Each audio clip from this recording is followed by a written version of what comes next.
Ibu Kate, silakan untuk tampilkan slide presentasinya. Silakan Bu. Sempurna. Ya, silakan untuk tujuan pembelajaran. Jadi untuk perlindungan ini, perlindungan orang dalam, ini adalah satu area yang bisa sulit di mana kita harus mempertimbangkan orang dalam yang mengetahui sistem Anda. Yang mau kita bahas di modul ini adalah mengidentifikasi bagaimana sih ancaman orang dalam, apa risiko-risikonya, dan kita melihat bagaimana kita menentukan atau membedakan antara yang sengaja ataupun tidak sengaja dan dengan niat jahat atau bukan. Nah, untuk kita melihat mitigasi ancaman orang dalam, kita akan melihat bagaimana cara kita melindungi, mengintervensi, dan juga melakukan perlindungan-perlindungan dan timeline-nya untuk mitigasi ancaman orang dalam. Dan juga kita melihat apa saja hal-hal teknis untuk menolong to mitigate that insider risk. In untuk addition, dan sebagai tambahan juga dari prosedur yang kita lakukan setiap hari. Dan kemudian kita juga membicarakan untuk bagaimana desain perlindungan orang dalam untuk dimasukkan ke dalam fasilitas Anda. Dalam slide berikutnya,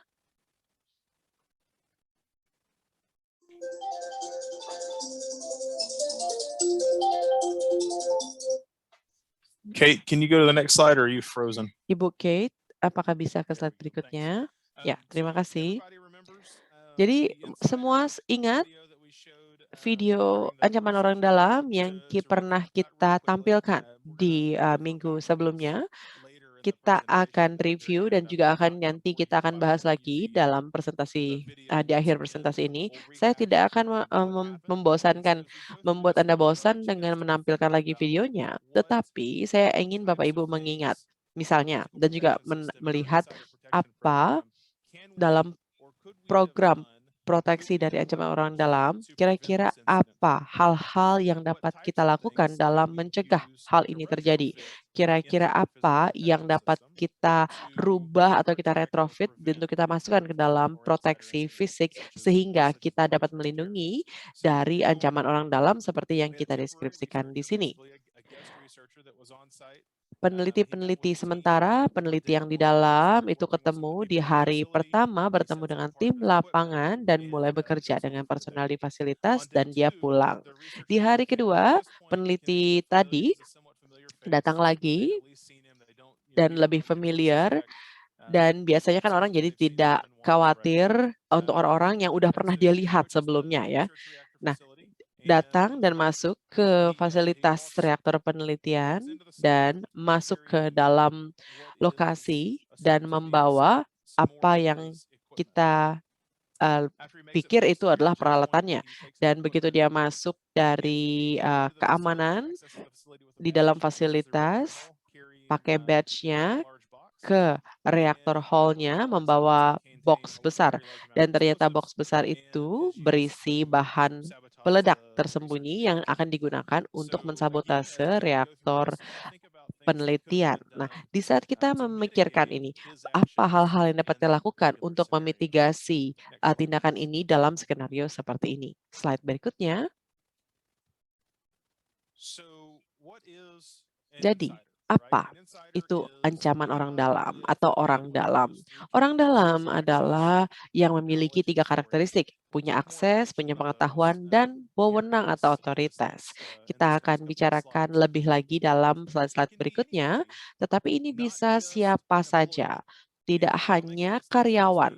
Nah, ini nanti akan kita bedakan. Beberapa slide dalam presentasi ini akan lebih bias ke karyawan yang memiliki otoritas ataupun wewenang sebagai karyawan, tetapi kita juga harus mengenali dalam fasilitas reaktor penelitian ada tamu-tamu, ada misalnya mahasiswa yang bisa masuk, dan memang kan kita harus membuat fasilitas kita itu accessible ya, dapat diakses oleh orang-orang untuk penelitian, tetapi itu menjadi ancaman orang dalam juga. Nah, orang dalam adalah seseorang yang dipercaya oleh organisasi. Seperti saya sebutkan dalam slide berikutnya, itu memiliki akses, pengetahuan, dan otoritas atau berwenang untuk masuk ke dalam lokasi tersebut. Dan juga memiliki akses untuk bisa masuk ke dalam lokasi tertentu walaupun tidak ke suatu lokasi yang lebih dalam lagi. Jadi bilanglah ke akses fasilitas umum. Dan di banyak kasus itu orang dalam memiliki otoritas ataupun wewenang untuk bisa bekerja di ruangan tertentu. Bisa jadi mereka untuk orang-orang yang melakukan perawatan, bekerja dengan suatu peralatan tertentu, dan untuk misalnya kalau, masa-masa tertentu itu mereka punya wewenang untuk bekerja sendirian misalnya di masa-masa tertentu. Dan mereka juga memiliki pengetahuan untuk melakukan pekerjaan-pekerjaan tertentu. Misalnya orang ini sudah melakukan observasi bagaimana keamanan dilakukan dan apa titik kerentanan dari sistem keamanan dan mereka bisa mengeksploitasi hal tersebut. Dan kalau orang yang tidak memiliki akses rutin ke dalam itu belum tentu dapat mengobservasi kelemahan-kelemahan keamanan, tapi orang dalam itu bisa. Mereka bisa melihat misalnya sistem perawatannya itu seperti apa, maintenance-nya. Mungkin mereka akan dapat melakukan sabotase atau mencuri materi atau dapat menggunakan pengetahuan itu diberikan kepada orang luar agar melakukan serangan yang sukses. Sekali lagi, ini tidak harus karyawan, tapi intinya orang yang punya akses ke fasilitas yang dapat memberikan informasi ini. Kita lanjut ke slide berikutnya. There are two general Jadi, categories of ada dua kategori utama, yaitu aksi orang dalam yang tidak disengaja dan berniat jahat. Pertama, dalam slide berikutnya, ini sebenarnya bukan pertanyaan, tapi ini adalah suatu diskusi untuk kita. Coba Anda apakah bisa membahas titik-titik ini, apakah ini adalah disengaja atau tidak dari informasi yang Anda dapatkan. Coba untuk pollingnya dibuat dan juga instruksi bagaimana kita dapat mengisi polling ini di Zoom. Baik, Pak Brad, terima kasih. Ya, di sini ada polling. Saya keluarkan sebentar lagi. Nanti kalau ada opsi untuk mengklik, ada 4 opsi yang berbeda, 4 skenario yang berbeda. Nanti terakhir ada button biru yang tulisannya submit. Nah, nanti kalau sudah selesai tolong di-submit supaya kita bisa melihat hasilnya. Nah, kalau Bapak Ibu co-host itu nanti Anda memang bisa lihat langsung hasilnya tetapi tidak bisa berpartisipasi dalam polling. Oke, sekarang saya akan keluarkan. Silakan Bapak Ibu untuk dilihat dan dipilih.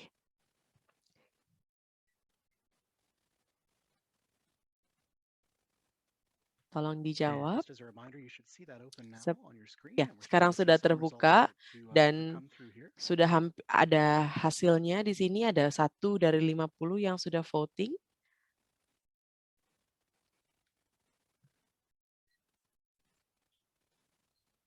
I'd like to see if we can get a few more attendees to answer this. Semoga Bapak Ibu bisa memvoting sekarang. Ada 3 yang sudah mengisi dan nanti hasil ini akan dibagikan dengan Bapak Ibu. So very good. Jadi, terima kasih. Memindahkan bahan nuklir dari fasilitas yang aman tentu saja itu adalah dengan niat menceritakan informasi rahasia kepada orang luar, itu kombinasi memang. Ada yang bilang dengan niat, ada yang bilang tidak disengaja. Karena bisa jadi Anda tidak sengaja untuk menyebarkan hal tersebut, tapi di saat yang sama ini bisa juga dengan niat jahat. Dan di mana ini diberikan akses untuk sistem komputer yang menyediakan informasi ke publik. Misalnya yang keempat, tidak mengunci komputer sebelum meninggalkan area kerja, itu bisa jadi kita sebutkan tidak disengaja. Kita dianggap lupa. Tetapi di saat yang sama, kalau misalnya ada yang tidak mengunci komputernya, bisa jadi tidak, itu memang disengaja dan itu dengan niat.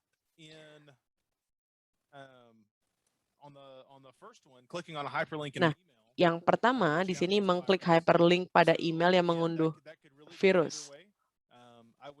Ini bisa jadi tidak disengaja, bisa jadi ada spear fear untuk di mana Anda di sini menerima email, kelihatannya bagus, oke, nggak ada masalah. Anda klik link-nya untuk misalnya Anda pikir itu adalah update untuk komputer Anda, ternyata itu adalah link virus. Jadi hal itu tidak disengaja, tapi memang juga bisa disengaja. Kalau misalnya Anda adalah orang emang ancaman orang dalam, Anda sudah tahu nih ini virus, Anda sengaja mengkliknya.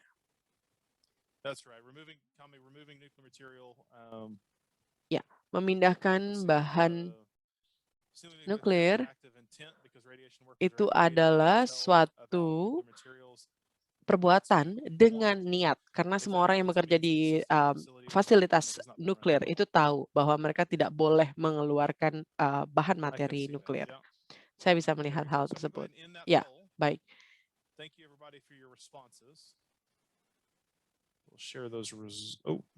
Kita akan bagikan hasilnya.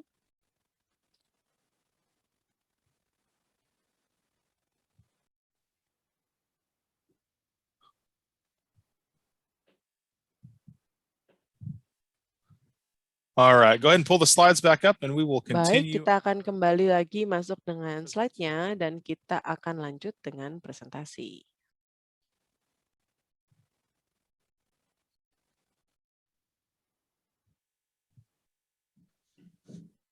All right, go ahead and go to the next slide, Kate. Bisa ke slide berikutnya. Uh-huh.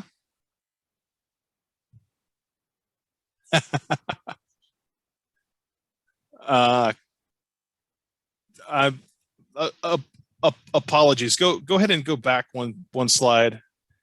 Yep.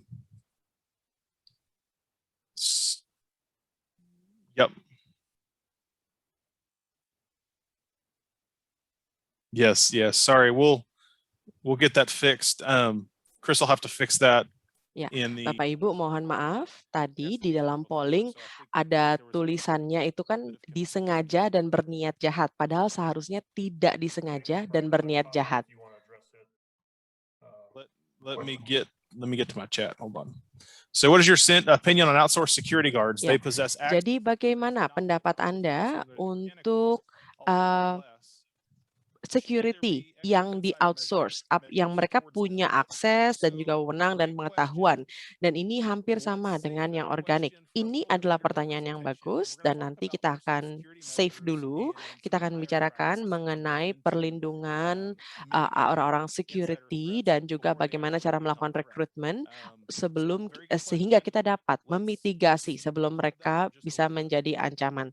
Tapi nanti kita tahan dulu pertanyaan Bapak Ibu. Okay. So go ahead and go to the next slide, please. Ya, kita ke slide berikutnya. Saya mohon maaf, tadi masalah dengan pollingnya, tapi tadi harusnya pilihannya adalah tidak disengaja dan pilihannya yang lain adalah dengan niat jahat, yaitu tentu saja disengaja. Nanti kita jadi mengklik hyperlink pada email yang mengunduh virus seperti saya sebutkan tadi, ini adalah bisa jadi mereka berniat, tapi banyak juga yang melakukan ini tidak disengaja. Kemudian memindahkan bahan nuklir dari fasilitas yang aman itu tentu saja berniat jahat dan disengaja. Semua orang akan setuju mengenai hal ini. Dan menceritakan informasi rahasia kepada orang luar, tentu saja ini dengan niat jahat dan disengaja. Bisa jadi juga hal-hal tidak disengaja, terutama untuk orang-orang yang tidak mengetahui apa sih yang rahasia dan tidak rahasia, dan itu mungkin di luar pengetahuan mereka. Untuk yang keempat, tidak mengunci komputer sebelum meninggalkan area kerja, bisa jadi tidak sengaja, bisa jadi ini banyakkan tidak disengaja, tetapi bisa juga disengaja dan berniat jahat. Dia sengaja meninggalkan komputernya terbuka sehingga ada orang yang bisa masuk dan menggunakan komputernya untuk melakukan hal-hal jahat. Baik, sekarang kita lanjut ke slide berikutnya.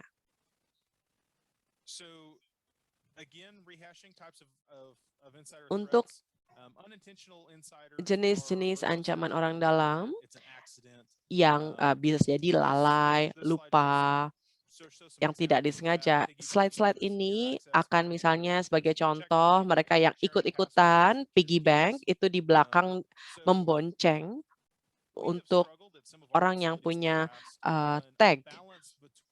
Kita juga ini ada masalah di kita juga fasilitas misalnya di masa waktu yang lagi rame masuk dan kadang-kadang kita mengizinkan seorang membonceng untuk pos pemeriksaan pengamanan. Tapi yang kita lakukan adalah kita ada dilarang membonceng sama sekali atau ikut-ikutan untuk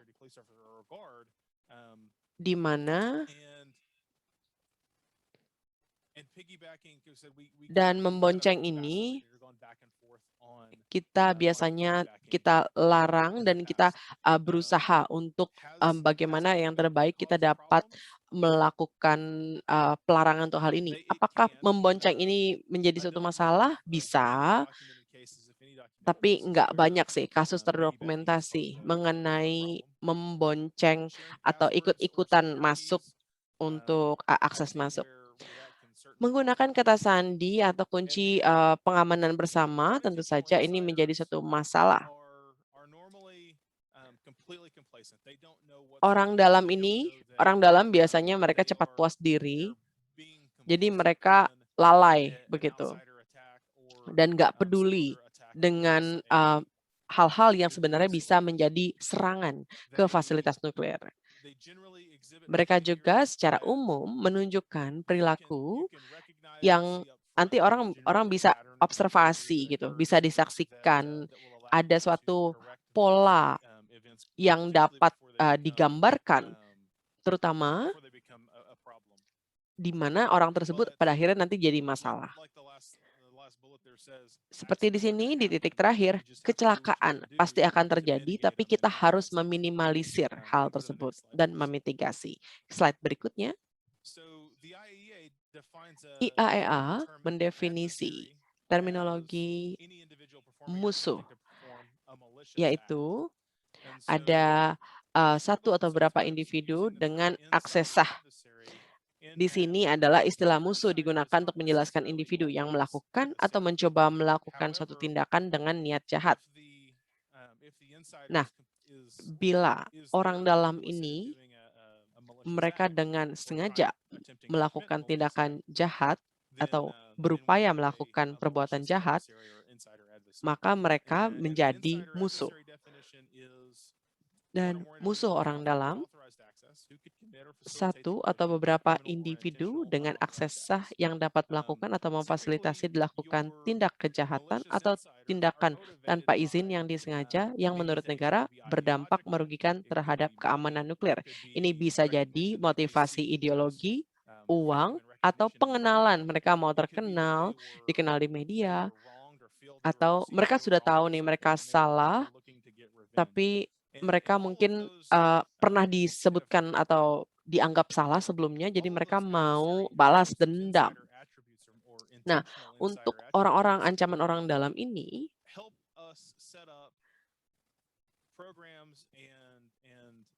kejadian-kejadian yang sudah pernah ada untuk ancaman orang dalam, ini akan membantu kita untuk memitigasi potensi ancaman orang dalam sebelum pada akhirnya menjadi masalah betulan. Untuk orang dalam yang tanpa sadar, dia tidak punya niat jahat dari perbuatannya, adalah orang dalam tanpa niat, tanpa motivasi untuk melakukan tindakan jahat, dan biasanya mereka tidak menyadari kalau mereka sebenarnya menjadi ancaman orang dalam.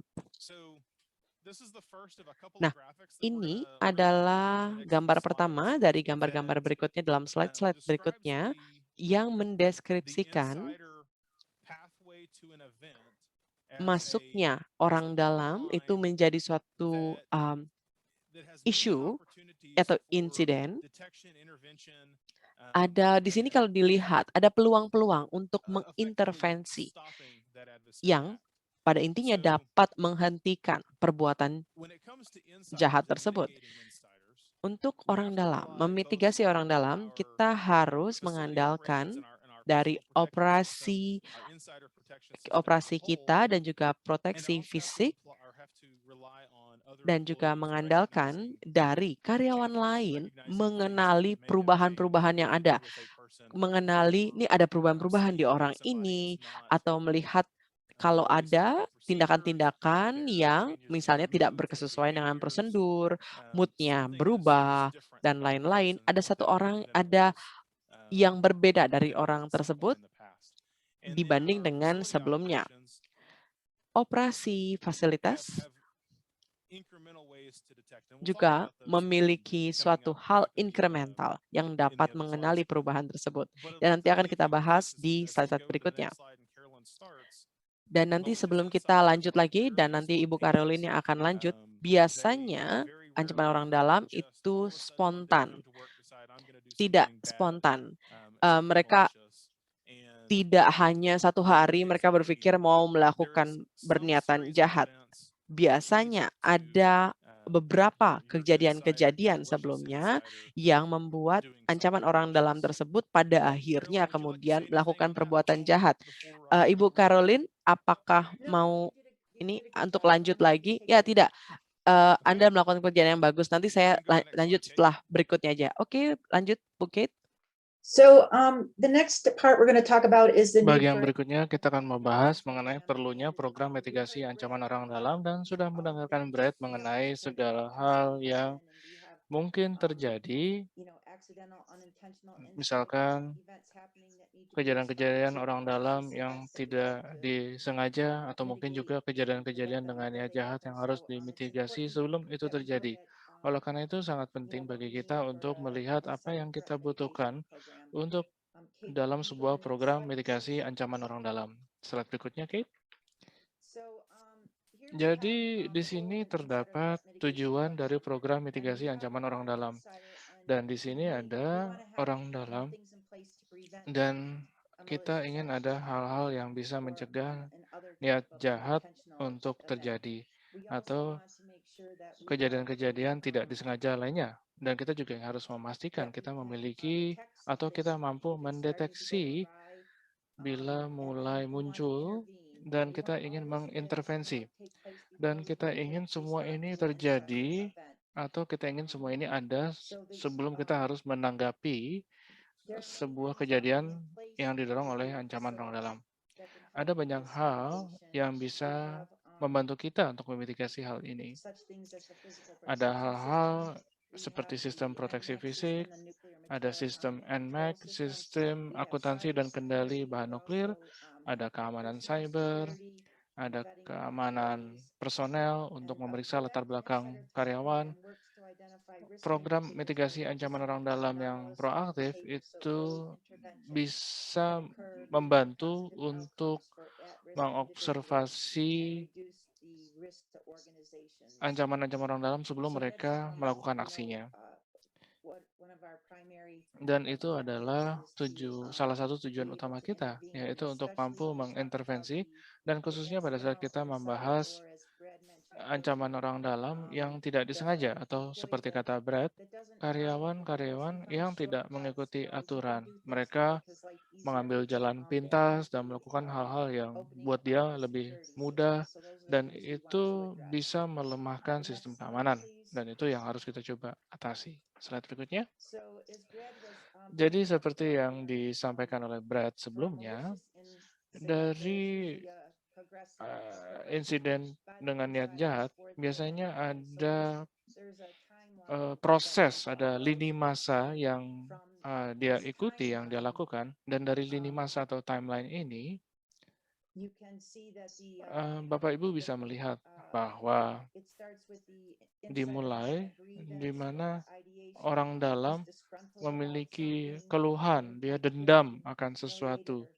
Mungkin dia dipermalukan atau menerima atau memiliki pemikiran apa yang bisa dilakukan. Kemudian setelah itu dia mulai menyiapkan kejadian yang dia ingin coba capai.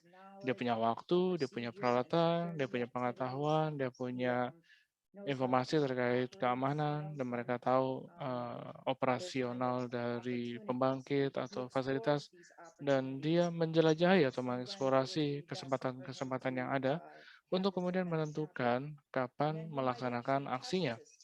Dan mungkin dia akan melakukan tes sistem. Apakah semua orang mengunci semua pintu ke area-area yang dia ingin masuki.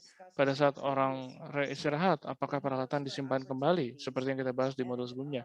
Dia mencari kesempatan dan peluang.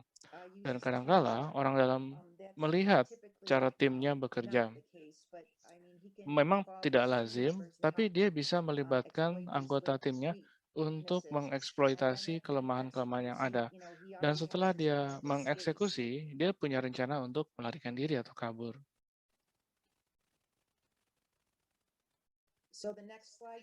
Jadi, slide berikutnya. Jadi, terdapat langkah, upaya, dan pengendalian teknis untuk memitigasi risiko orang dalam. Jadi, ada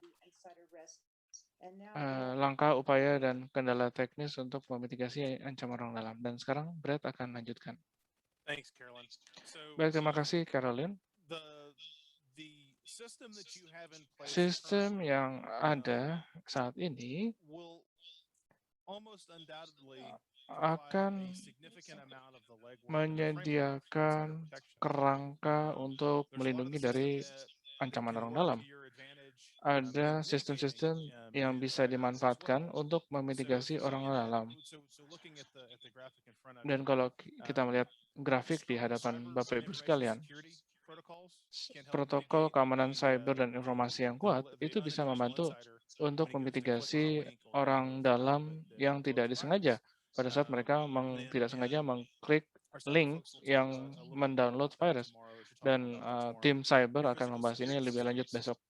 Sistem proteksi fisik atau sistem keamanan fisik juga akan membantu untuk memitigasi ancaman orang dalam atau orang dalam karena menggunakan fitur-fitur atau program akses keamanan yang baik akan mencegah orang dalam atau mencegah orang masuk ke daerah yang akses lebih tinggi tanpa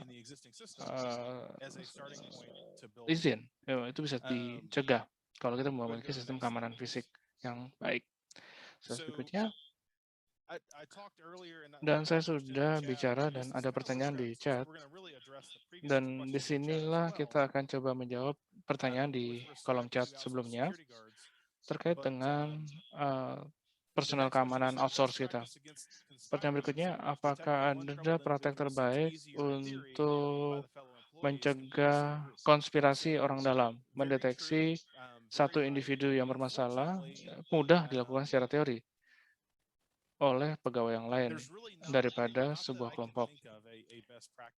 Jadi buat saya untuk menjawab pertanyaannya enggak kepikiran untuk mengidentifikasi kelompok orang dalam. Kalau secara teori individu lebih mudah, tapi kalau kelompok lebih sulit untuk diidentifikasi.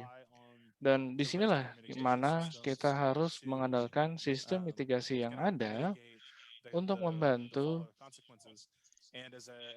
konsekuensi lanjutan. Dan sebagai sebuah badan pengawas atau regulatory body harus memikirkan apakah pada saat kita membahas presentasi ADD, bahwa proses ADD itu tidak hanya menyertakan potensi ancaman orang luar, tapi juga orang dalam, mengenai potensi-potensi ancaman orang dalam yang ada di fasilitas Anda. Mungkin badan pengawas atau otoritas berwenang bilang bahwa oke, kita akan ambil risiko untuk orang dalam atau kelompok orang dalam, karena agak kecil kemungkinan itu untuk terjadi dan terlalu besar sumber daya untuk melindunginya. Jadi untuk menjawab pertanyaan Bapak Ibu, lebih sulit untuk mendeteksi kelompok ancaman orang dalam. Jadi kita mengandalkan badan pengawas untuk menarik atau memutuskan. Oke, mungkin akan menentukan apakah orang dalam itu dalam kelompok atau individu. Oke, Brad, ini Jeremy. Saya ingin melakukan sedikit interjengsi. Jadi perbedaan antara kelompok, individu, atau individu, kita bisa gunakan budaya. Budaya keamanan itu memainkan peranan yang penting untuk mendeteksi individu atau kelompok individu. Karena ya manusia, khususnya di Amerika Serikat, kita diajarkan untuk menjaga rahasia. Jadi lebih mudah untuk satu orang menjaga rahasia, tapi akan lebih sulit untuk satu kelompok menjaga rahasia. Jadi misalkan ada 4 individu dalam sebuah kelompok, salah satu individu memiliki kemungkinan lebih besar untuk membocorkan dan apakah ada Aaron di sini? Mungkin Aaron bisa memberikan komentar, dan saya tahu Aaron akan memberikan paparan dalam 2 hari ke depan. Saya tidak mau membagi semuanya. Iya, bisa lihat saya dan dengar saya? Oke, bisa dengar saya, Erin? Oke, saya lepas headphone saya.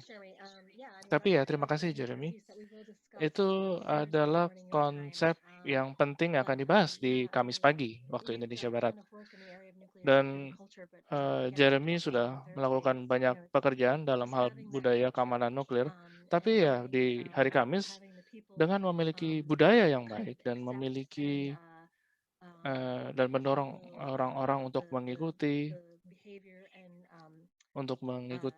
perilaku dan memiliki sikap untuk meningkatkan budaya yang ada, itu akan sangat bermanfaat untuk mencegah ancaman orang dalam. Dan kita akan bahas lebih lanjut di hari Kamis dan sangat menantikan untuk membahas ini di hari Kamis nanti. Erin, mohon maaf untuk meminta Anda untuk berbicara. Oke, Brad, kembali ke Anda. Oke, terima kasih Jeremy, terima kasih Erin. Erin, ada yang mau coba ditambahkan? Ya, itulah penting pada saat kita membahas lini masa untuk insiden dengan niat jahat. Misalkan ada orang sedang menguji sistem dan kelihatan itu sesuatu yang harus ditindaklanjuti, karena itu bisa menjadi indikasi bahwa ada orang sedang menguji sistem kita untuk melihat apakah niat jahatnya bisa terlaksana atau tidak. Jadi kalau kita melihat ada semacam sesuatu yang aneh, yang kecil-kecil, bahkan untuk yang kecil harus ditindaklanjuti. Dan kalau Anda menemukan bahwa ini orang yang sama ya melakukan ini, maka itu sudah indikasi yang baik bahwa ada sesuatu yang buruk sedang terjadi. Jadi itu saja dari saya. Kembali ke Anda, Brad. Baik, terima kasih Caroline. Jadi salah satu hal pertama yang setiap organisasi bisa lakukan untuk menghentikan orang dalam adalah untuk memiliki keamanan personal yang kuat sejak awal. Apa sih artinya dan bagaimana tampaknya? Jadi, program keamanan personel yang kuat akan memastikan agar para pegawai yang direkrut, yang diberikan akses untuk masuk ke dalam fasilitas adalah orang-orang yang bisa dipercayai. Mereka adalah orang-orang yang bisa mengikuti dan menerapkan perilaku orang yang tidak mungkin menjadi orang dalam. Jadi kita ingin memeriksa rekaman finansial, rekaman kejahatan, karena ya dan alasan moneter bisa jadi faktor utama untuk menjadi ancaman orang dalam. Jadi kita ingin memastikan orang yang kita rekrut itu memiliki kondisi keuangan yang baik, tidak punya banyak utang. Dan kita sudah bahas di masa lalu mengenai orang-orang dalam yang dipaksa untuk menjadi orang dalam karena ada tekanan, mungkin tekanan yang dihadapi anggota keluarganya, oleh pasangannya, atau hal lain. Oleh karena itu kita harus memastikan bahwa rekaman atau riwayat finansial mereka itu kuat. Dan kita periksa dengan melakukan pemeriksaan latar belakang, dan badan pengawas harusnya ada standar yang diberlakukan untuk setiap orang yang akan bekerja di fasilitas nuklir. Jadi untuk menjawab terkait dengan petugas keamanan yang outsource, entah itu adalah pegawai kontrak, entah itu pegawai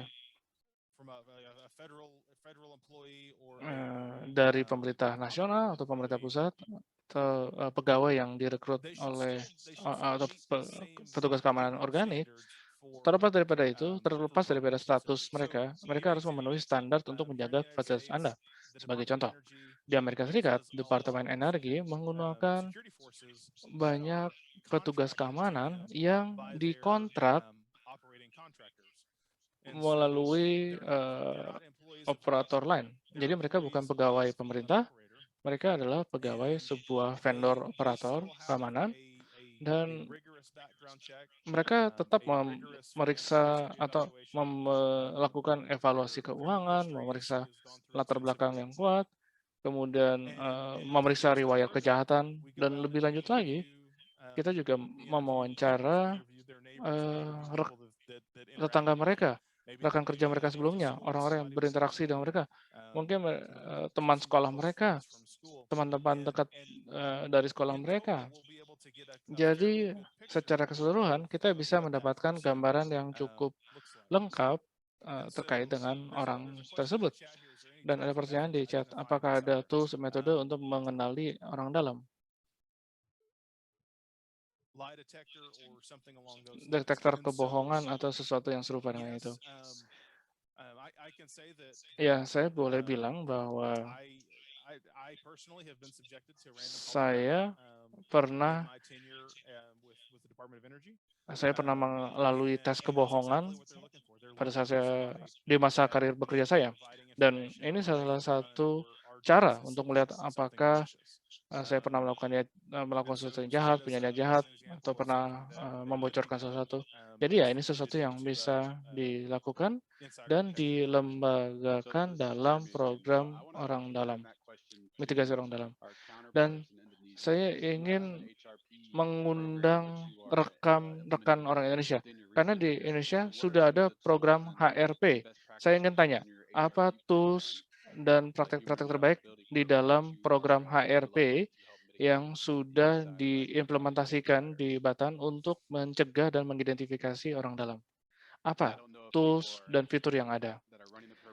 Saya tidak tahu apakah ada anggota HRP yang ada di sini, dan kalau memang ada anggota HRP, tolong menjawab pertanyaan saya. Apakah tools dan perangkat yang ada di dalam program HRP untuk mencegah orang dalam sejauh ini? Baik, saya akan coba menjawab pertanyaan tersebut. Ya, silakan Pak Bayu.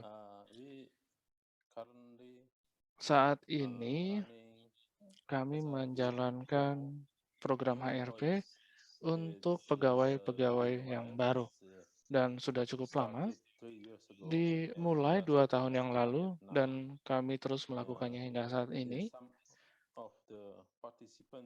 Beberapa peserta di sini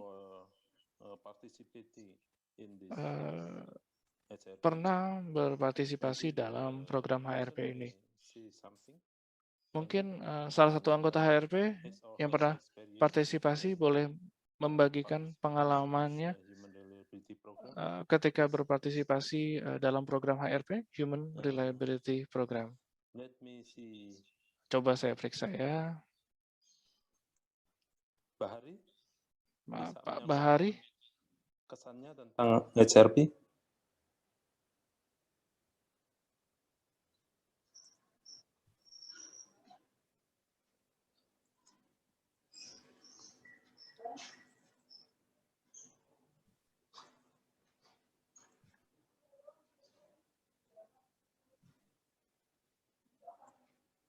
All right. Tool that we use is Di dalam tools yang kita gunakan itu semacam daftar pertanyaan singkat yang kami ajukan ke calon pegawai yang baru, dan kita mengikuti daftar tersebut. Dan ada juga pertanyaan-pertanyaan lanjutan atau probing question. Dan itu salah satu tool yang kita gunakan. Dan mohon maaf, saya tidak boleh share pertanyaan-pertanyaan tersebut. Iya, nggak apa-apa. Tapi di Batan ada sesuatu yang membantu untuk memitigasi orang dalam, kan? Jadi sudah ada perangkat tersebut, dan ada pertanyaan-pertanyaan juga terkait dengan kepercayaan ideologis dari pegawai. Ada juga pertanyaan terkait dengan itu, tentang ideologi. Terima kasih Pak Bayu atas responnya. Baik, terima kasih Jeremy. Oke, pada saat kita membahas keamanan personel,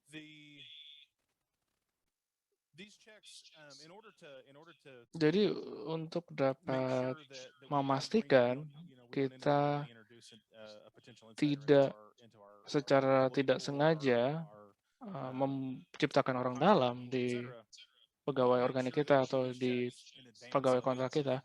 Oleh karena itu, kita harus melakukan pemeriksaan jauh-jauh sebelumnya. Karena kita tidak mau melakukan ini setelah kita merekrutnya. Kita berusaha untuk mencegah sesuatu untuk terjadi sejak awalnya.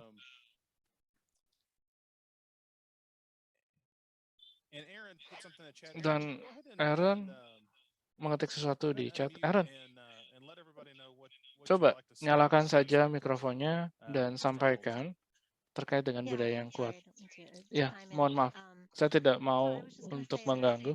Saya hanya ingin sampaikan bahwa salah satu tool yang bisa sangat membantu adalah memiliki budaya yang kuat, budaya yang tangguh, di mana orang-orang yang bekerja di fasilitas memiliki pelatihan, memiliki hubungan dan koneksi satu dengan yang lain untuk mengetahui, seperti yang disampaikan oleh Brad atau Caroline, mengetahui, misalkan ada salah satu pegawai yang kelihatan aneh yang tidak lazim, dan harus ada sumber daya tersedia. Misalkan kalau di Amerika Serikat, kita punya program bantuan karyawan atau semacam program bantuan personel, dan juga budaya yang kuat di mana orang-orang mengenali bahwa mereka adalah bagian dari tim yang bernilai tinggi dan mereka punya peran terlepas dari posisi apa mereka di dalam fasilitas. Ada peran yang mereka harus mainkan untuk melaporkan, untuk menyampaikan sesuatu kepada orang yang berlaku aneh tersebut, dan melaporkan bila benar-benar sangat aneh kelihatannya, dan memberikan informasi sumber daya yang tersedia untuk membantu mereka, dan bagaimana mengaksesnya. Dan saya rasa itu merupakan bagian budaya yang baik. Dan dengan memiliki itu, maka Bapak Ibu memiliki tools atau perangkat yang bisa membantu secara efektif memitigasi ancaman orang dalam. Jadi sekali lagi, dan mohon maaf untuk melakukan interjeksi, dan tentu saja kita bisa bahas lebih banyak dan menantikan untuk membahas ini lebih lanjut di hari Kamis pagi waktu Indonesia Barat. Dan saya siap untuk berbagi lebih banyak untuk topik ini dan siap menerima pertanyaan atau komentar. Karena saya tahu di Indonesia ada sangat ekstensif dalam hal budaya keamanan nuklir. Dan saya sudah mengenal Pak Hairul untuk bertahun-tahun. Dan ini adalah topik yang sangat menarik bagi saya. Terima kasih banyak. Baik, terima kasih Aaron. Dan saya mau sampaikan, ancaman orang dalam dan budaya keamanan nuklir itu sangat berhubungan, sangat relevan.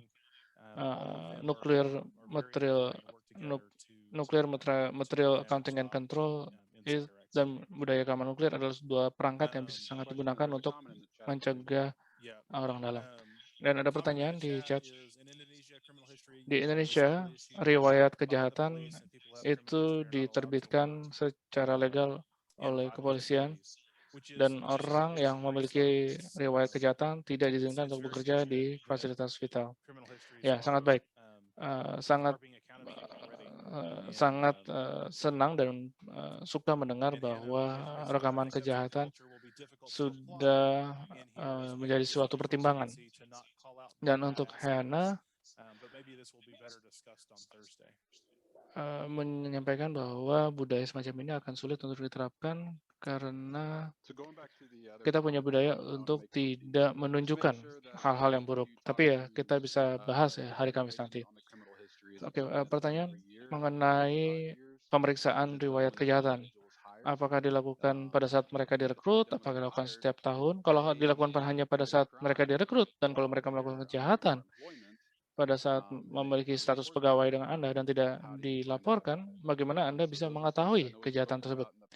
Dan saya tahu ini kita sudah bahas di masa lalu dalam topik mitigasi ancaman orang dalam, tapi saya ingin menanyakan lagi nih kepada audiens. Apakah pemeriksaan riwayat kejahatan dilakukan sekali saja pada saat mereka direkrut? Ada secara rutin?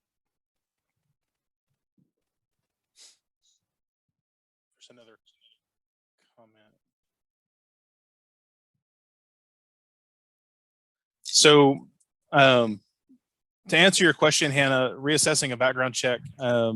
Ya, kita menilai cek latar belakang dan seberapa sering secara tahunan. Well, ini adalah sesuatu yang bergantung kepada Bapak Ibu sekalian. Kalau dari pengalaman pribadi saya, kami sebagai pegawai, kami diharuskan untuk melaporkan insiden tertentu atau misalkan kita punya interaksi dengan polisi. Misalkan kalau kami ditahan atau didenda, maka merupakan kewajiban bagi kami untuk melaporkan kepada pengawas kami dan kepada badan pengawas, dan dalam hal ini adalah Departemen Energi. Bagi kami, riwayat kejahatan itu dievaluasi ulang atau berdasarkan proses pemeriksaan latar belakang. Dan kalau nggak salah, kami dievaluasi ulang setiap 5 tahun secara terus-menerus. Atau misalkan ada perpindahan. Dan ada wacana untuk melakukan evaluasi dari 5 sampai 10 tahun sekali menjadi proses yang continuous. Dan di beberapa fasilitas kita punya 3 lapisan. Jadi pada saat mereka direkrut, kemudian lapisan berikutnya adalah kalau di Amerika Serikat ada clearances, proses mendapatkan izin, dan ini yang dijelaskan pada saat ini. Dan ada layer ketiga, yaitu Human Reliability Program, yaitu program yang khusus diterapkan untuk posisi-posisi pekerjaan tertentu. Dan kita bisa berikan informasi lebih mendetail mengenai hal ini, tapi silakan email saya, Brad, untuk menjawab pertanyaan-pertanyaan terkait dengan hal ini secara langsung.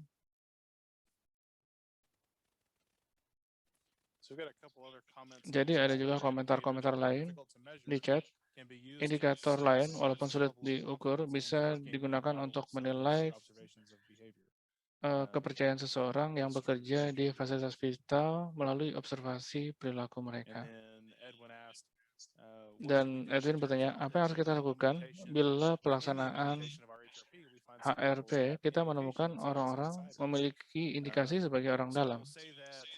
Maka saya akan sampaikan, seperti yang juga dijelaskan oleh Jeremy mengenai multilapis atau program mitigasi orang dalam multilapis, dan salah satu lapisannya adalah Human Reliability Program.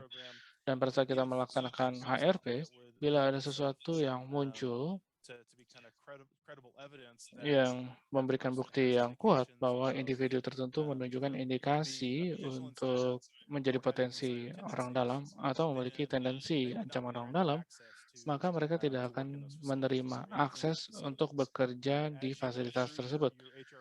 Di saat Bapak Ibu mengimplementasi program HRP, Bapak Ibu akan menemukan bahwa itu kadangkala terjadi dan harus melewati suatu proses, tapi di Amerika Serikat kami tidak akan mengizinkan orang-orang tersebut untuk memiliki akses ke fasilitas kita.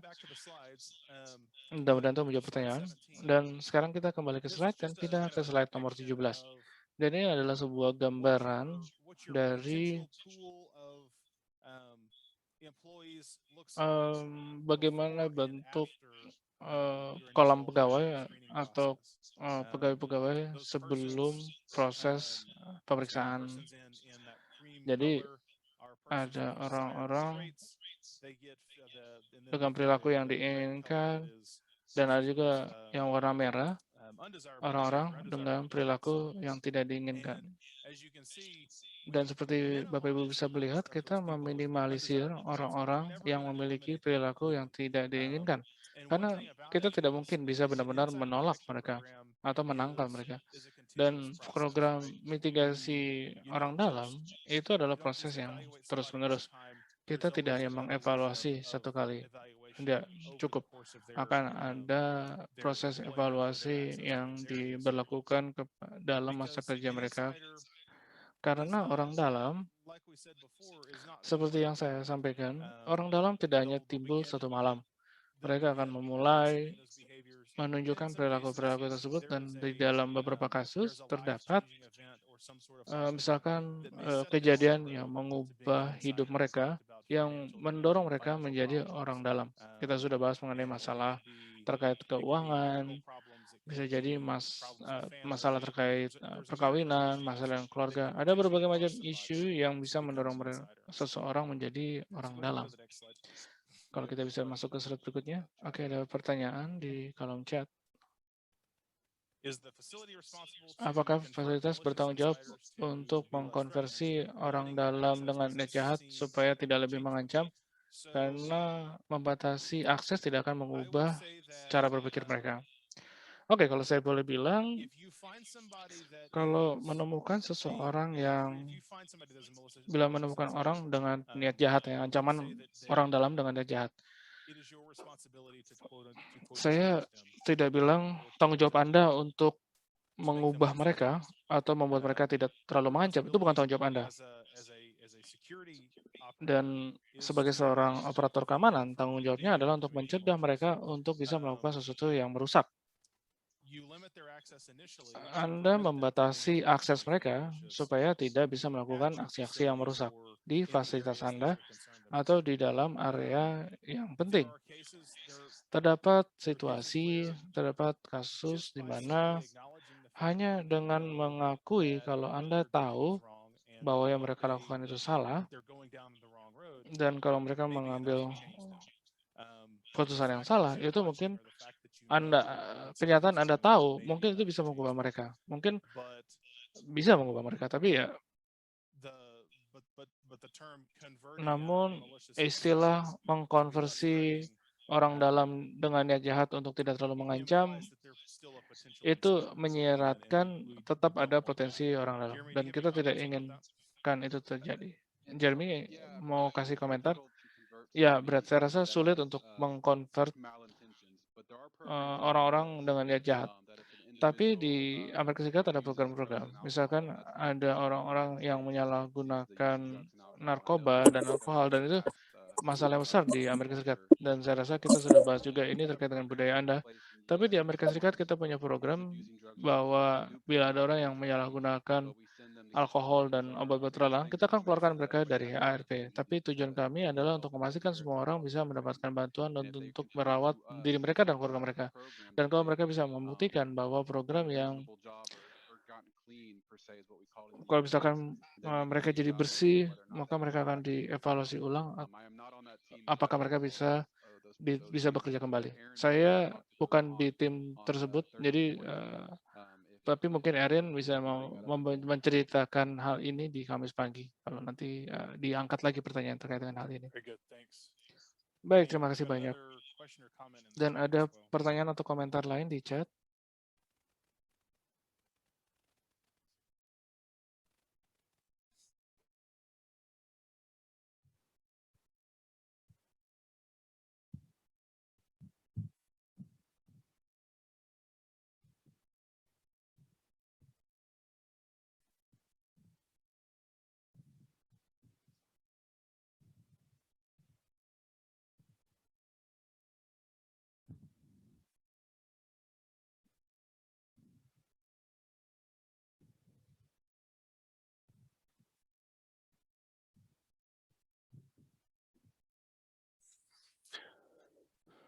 So, good question. Pertanyaan yang bagus. In the US, Di Amerika Serikat, anybody that is setiap orang yang ditemukan menjadi bagian dari organisasi yang bertentangan dengan pemerintah, biasanya akan tidak dapat lagi mengakses fasilitas terlepas dari seberapa sopan mereka. Pemerintah federal, pemerintah Amerika Serikat telah memutuskan bahwa itu bukanlah risiko yang mereka mau terima. Jadi pada dasarnya itu akan bergantung kepada keputusan badan pengawas atau keputusan pemerintah Indonesia untuk memutuskan apakah mereka ingin orang memiliki paham yang berbeda, paham ideologis yang berbeda, untuk bisa mengakses fasilitas yang bisa disabotase dan memberikan dampak yang signifikan kepada orang, lingkungan, dan sekitar. Jadi itu sangat bergantung kepada keputusan pemerintah. Kalau boleh saya jawab.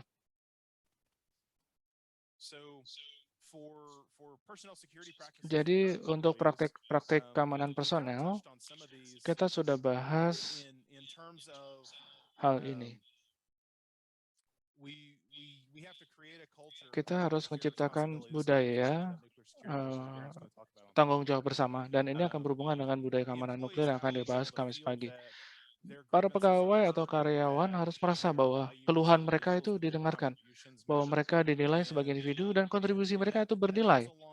Dan itu berhubungan dan sangat sejalan untuk memitigasi atau meminimalisir keluhan yang bisa menyebar, yang pada akhirnya bisa membuat orang menjadi orang dalam dengan niat jahat.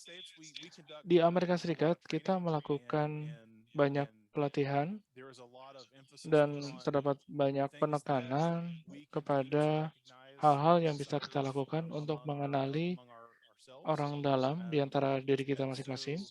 Dan dengan demikian, melakukan pelatihan yang rutin untuk memitigasi ancaman orang dalam dan juga pelatihan peningkatan kesadaran keamanan cyber itu membantu untuk mengembangkan atmosfer tersebut.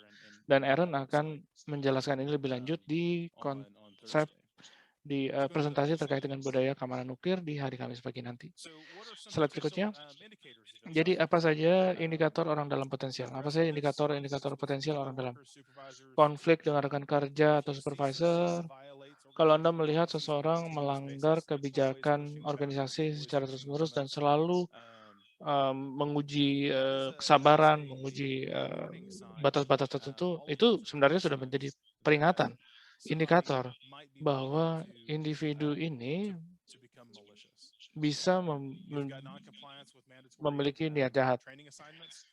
Misalkan ketidakpatuhan terhadap penugasan pelatihan keamanan yang bersifat wajib. Misalkan ada orang yang selalu terlambat untuk menyelesaikan pelatihan keamanan, artinya mereka tidak peduli dengan keamanan. Dan walaupun itu tidak serta-merta menjadi indikator bahwa mereka memiliki niat jahat, tapi itu adalah indikator bahwa mereka bisa berpotensi menjadi orang dalam yang tidak disengaja, atau mereka ya tidak cukup peduli akan keamanan untuk kemudian membantu untuk mengembangkan budaya keamanan nuklir yang baik. Pegawai, kontraktor, subkontraktor yang mendapatkan hukuman disipliner seperti pemecatan, peringatan, pemindahan atau pengurangan hak-hak atau pembayaran, atau orang-orang yang pernah terlibat dalam insiden keamanan. Misalkan orang yang lupa mengunci lemari besi yang tempat penyimpanan bahan nuklir. Itu adalah indikator sesuatu yang aneh. Mungkin mereka tidak fokus, mereka mungkin tidak berniat mengikuti peraturan, dan ya sekali lagi hanya merupakan sebuah indikasi ya, bukan sebuah indikasi secara langsung bahwa mereka harus benar-benar ditarik atau diambil aksesnya, tapi ini merupakan sebuah indikasi.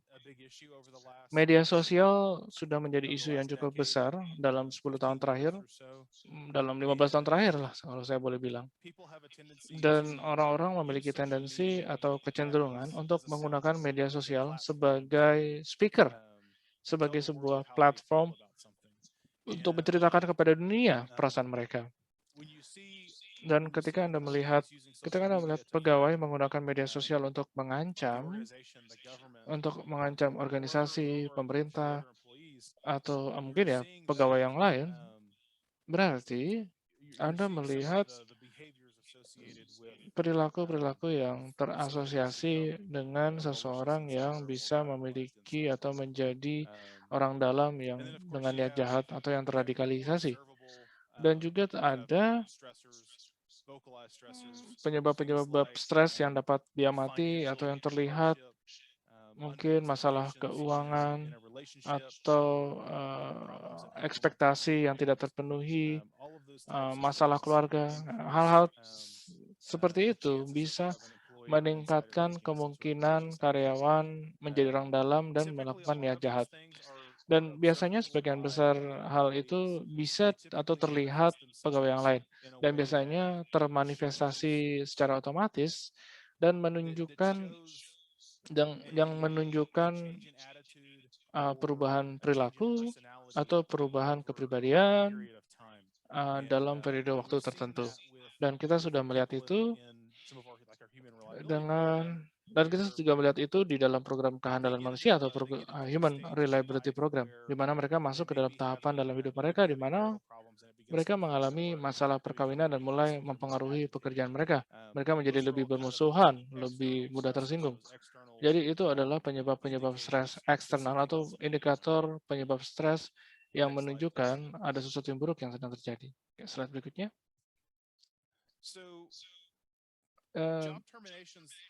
Terminasi hubungan kerja atau pemutusan hubungan kerja sebenarnya bukanlah sebuah indikator untuk aktivitas orang dalam, tapi tujuan dari terminasi adalah untuk memastikan bahwa kalian memiliki pedoman yang ketat bagaimana menghadapi terminasi. Kenapa orang itu diterminasi, diakhiri? Apakah karena mereka pensiun atau sudah selesai dengan karir profesionalnya dan mereka berpikir harus boleh santai di sisa hidup mereka, atau mungkin mereka mengambil pekerjaan di tempat lain. Kenapa mereka mengambil pekerjaan di tempat lain? Dan juga mungkin ada pelanggaran, misalkan ada pengakhiran karena pelanggaran, bagaimana kita akan menanganinya? Kita akan bahas ini di dalam slide berikutnya, dan saya akan berikan contoh situasi di mana yang sebenarnya bisa dicegah bila kita memiliki proses pengakhiran yang lebih kuat.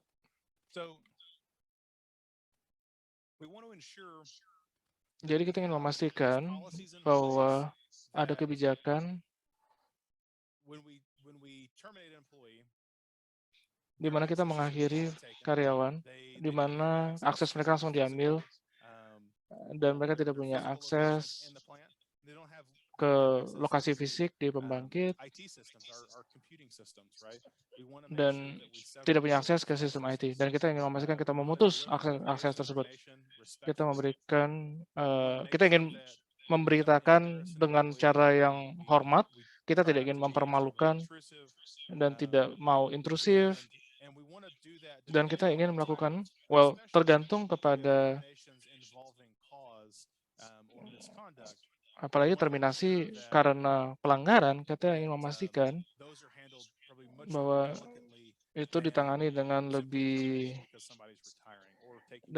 hati-hati. Dan kalau boleh, kita ingin melakukan semacam review. Apakah mereka ambil pekerjaan lain? Kenapa? Dan ini kembali ke budaya keamanan nuklir.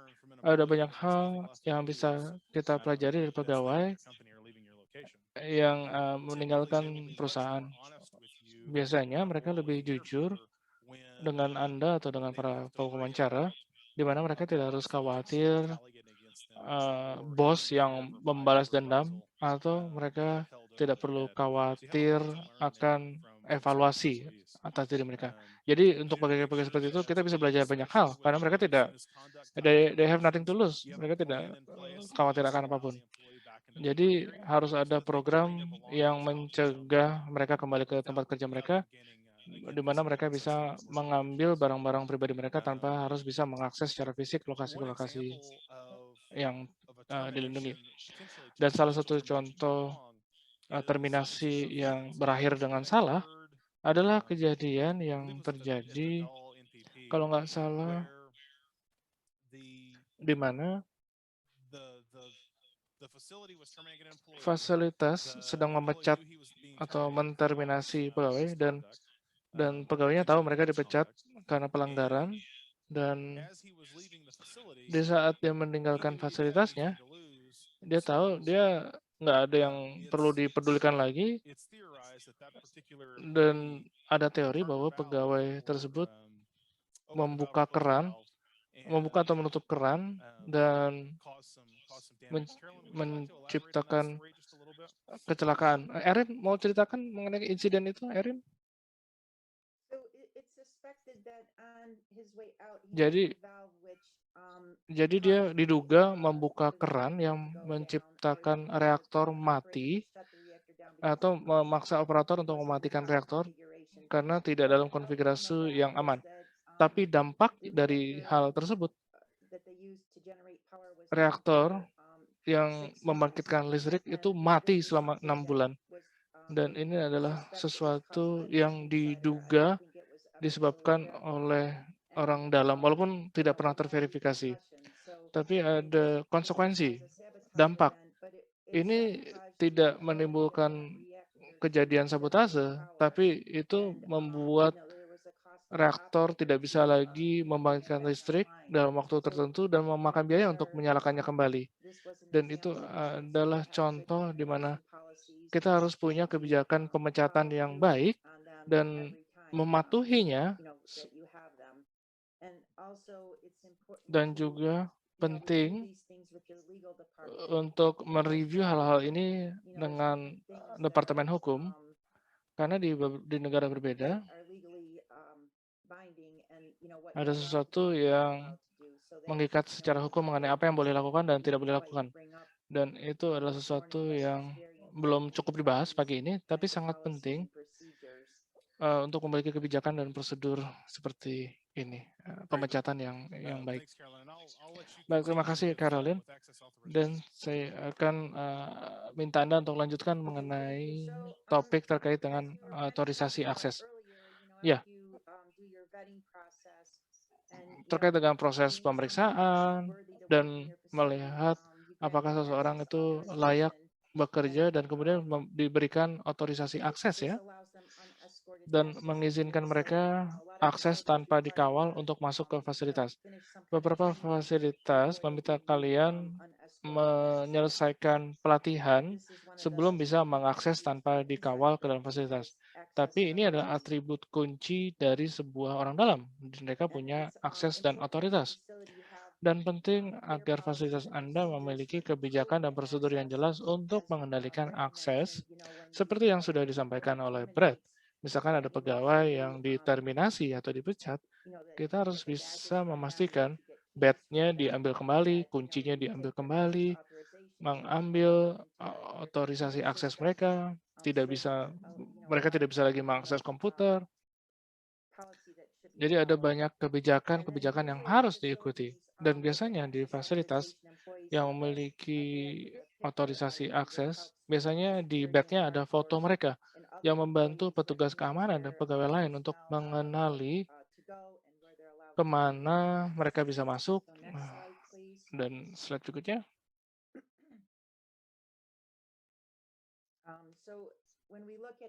Jadi pada saat kita membahas otorisasi akses, kita menggunakan pendekatan berjenjang dan ini kita sudah bahas sebelumnya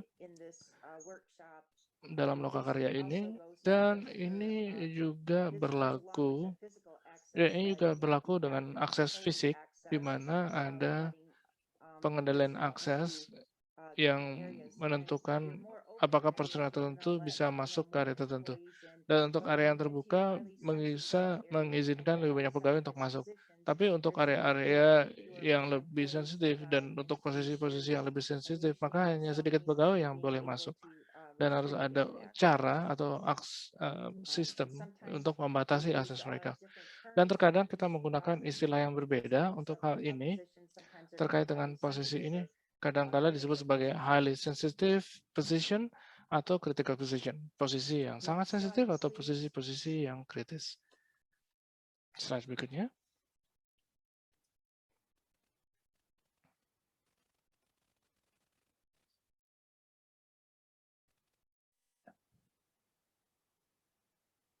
Next slide, please. Boleh kita ke slide berikutnya?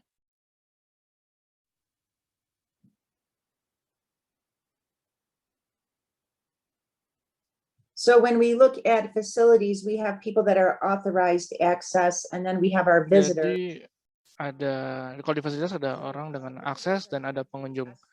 Dan pengunjung biasanya dikawal oleh orang-orang yang memiliki akses terotorisasi. Dan misalkan ada orang-orang yang memiliki akses terotorisasi, tapi tidak sering masuk ke fasilitas, harus ada prosedur untuk mengawal mereka. Walaupun mereka sudah punya akses terotorisasi ya, tapi kalau mereka jarang datang, tetap dikawal. Dan untuk posisi-posisi tertentu juga dikawal. Misalkan kalau kita bekerja di Los Alamos, staf pembersih harus dikawal karena mereka tidak punya clearance untuk berada di lokasi tertentu. Manajer keamanan, nggak berarti Anda manajer, Anda diizinkan untuk masuk ke dalam area-area yang sangat sensitif. Dan pengunjung atau visitor atau anggota keluarga atau ilmuwan atau murid harus ada kebijakan yang berlaku khususnya untuk reaktor penelitian yang cenderung memiliki banyak mahasiswa atau ilmuwan yang mengunjungi. Harus ada cara untuk mengendalikan akses. Siapa yang harus mengawal mereka, berapa banyak orang yang mengawal, dan seringkali Anda menggunakan badge untuk mengenali apakah mereka pengunjung atau pegawai.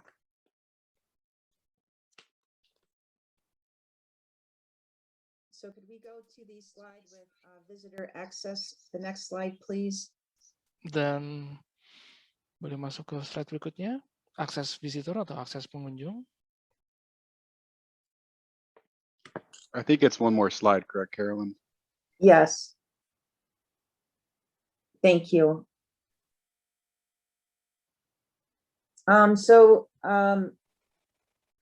We look at Jadi kita melihat cara-cara berbeda, terkait dengan persyaratan akses kepada pengunjung. Biasanya ada prosedur untuk mengawal dan mengendalikan pengunjung. Mereka mengidentifikasi bahwa setiap pengunjung harus diverifikasi menggunakan kartu identitas penduduk yang berisi foto dan informasi spesifik. Dan kadang-kadang mereka diminta untuk menulis di logbook, termasuk waktu dan kapan dan tujuan warga negara mereka, dan juga ditunjukkan atau ditekankan bahwa mereka hanya bisa mengunjungi atau memasuki area-area tertentu. Dan seringkali mereka diberikan badge yang jelas bahwa mereka adalah pengunjung dan bisa dilihat oleh para pegawai di fasilitas. Mereka mereka dikawal untuk masuk ke area-area di mana mereka harus bekerja. Dan misalkan ada orang-orang pemeliharaan yang masuk dan hanya datang sekali setahun, jadi Anda tahu persis kemana mereka akan berada. Dan kemudian mungkin ada personel-personel yang bekerja di fasilitas Anda, tapi biasanya tidak punya akses ke teras reaktor, tapi mereka harus memeriksa sesuatu di teras reaktor, dan mereka harus dikawal walaupun mereka memang sudah menjadi pegawai fasilitas Anda. Dan juga harus memperingatkan orang-orang bahwa pegawai dan pengawalnya dan pengunjung bahwa mereka semua bertanggung jawab atas keselamatan dan keamanan fasilitas yang mereka kunjungi. Slide berikutnya.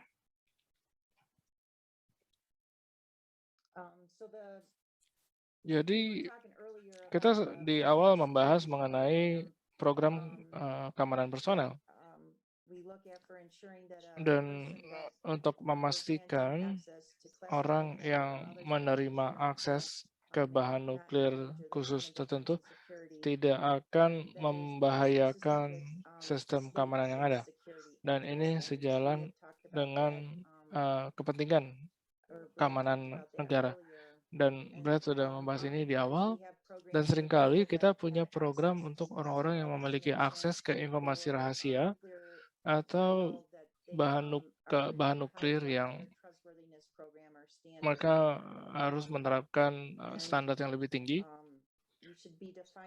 Dan Anda harus mendefinisikan persyaratan pemenuhan syaratnya dan mengidentifikasi peran dan tanggung jawab mereka, harus melakukan cek latar belakang, dan mereka harus diperiksa latar belakangnya di awal, tapi juga harus diperiksa secara terus-menerus. Dan seringkali kita juga melakukan tes kesehatan dan tes psikologi selain daripada cek latar belakangnya. Dan seringkali posisi-posisi ini menerima tes alkohol dan narkoba tergantung dari persyaratan legal yang ada.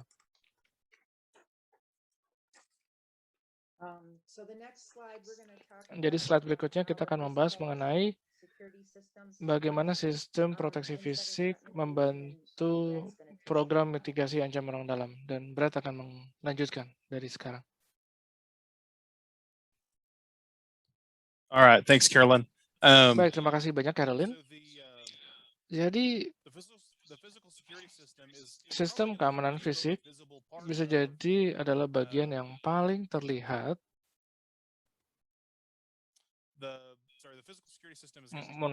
Sistem keamanan fisik bisa jadi adalah bagian yang paling terlihat dari program mitigasi ancaman orang dalam Anda. Ini akan menjadi bagian terkuat dari programnya. Dan sistem proteksi fisik atau sistem keamanan fisik ada untuk melakukan deteksi, penundaan, dan respons. Dan saya rasa sebagian besar sudah familiar dengan apa itu sistem keamanan fisik. Dan kita juga akan membahas setiap unsur yang ada di sini untuk mencari tahu apa dari unsur-unsur deteksi, penundaan, dan respons dapat atau benar-benar menyediakan bantuan ke keseluruhan program proteksi keamanan Anda. Jadi dari sudut pandang deteksi, sistem deteksi penyusupan tentu saja akan memberikan informasi kembali ke petugas keamanan terkait dengan akses tidak sah ke area-area tertentu. Kita mencari item-item yang dilarang. Kalau memindahkan barang-barang tertentu atau mungkin melakukan untuk barang-barang yang dilarang di fasilitas Anda. Mungkin Anda mencari bahan peledak atau mencari SNP, senjata api. Kalian bisa menggunakan detektor logam, bisa menggunakan mesin X-ray untuk men-scan barang-barang yang dibawa ketika masuk. Dan Anda memeriksa pegawai Anda secara spesifik dan melakukannya karena kalian harus memastikan bahwa apa yang mereka bawa itu benar-benar tidak melanggar aturan. Sistem kendali akses Anda itu implisit. Bila saya menerbitkan sebuah badge ke salah satu pegawai dan saya berikan akses ke sebuah area dan hanya untuk area tertentu saja, maka saya harapkan sistem kendali akses akan mampu mencegah mereka masuk ke dalam area-area yang mereka tidak boleh.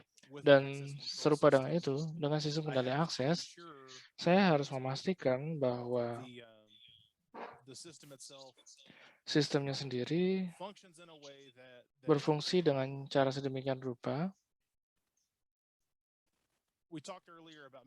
Dan kita sudah bahas mengenai meminimalisir dampak kepada operasi. Jadi dalam salah satu program kendali akses, saya tidak ingin membuat sistem kendali akses saya terlalu berat, terlalu terbebani, sehingga mendorong orang untuk membypassnya. Jadi sistem kendali akses atau perbatasan perimeter, mungkin pemeriksaan kredensialnya lebih sederhana, mungkin hanya dengan swipe badge saja. Dan masuk ke layar berikutnya mungkin harus dua hal yang harus dilakukan. Mungkin harus digesek badge-nya atau harus memasukkan password atau kode-kode unik tertentu. Dan untuk area berikutnya mungkin saya harus melakukan 3 hal.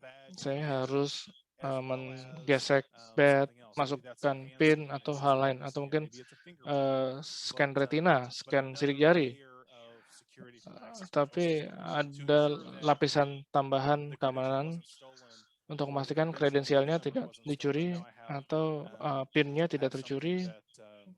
Dan saya punya sesuatu identifier tertentu.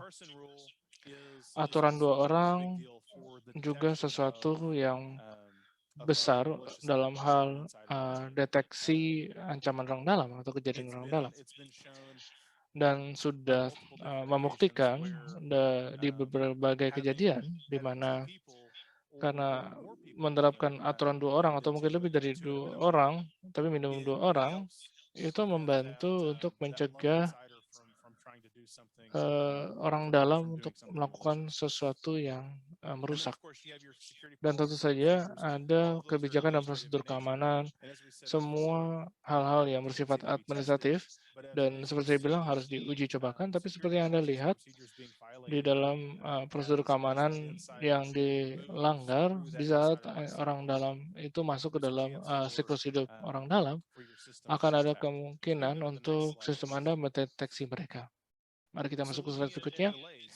Jadi kalau kita lihat ke penundaan atau delay, kita ingin memastikan pada saat kita mengamankan bahan kita mengamankan dengan cara yang sedemikian rupa yang mengharuskan orang dalam atau mengharuskan para pegawai kita atau kontraktor atau yang lainnya untuk mengakses bahan tersebut dengan cara yang sah sehingga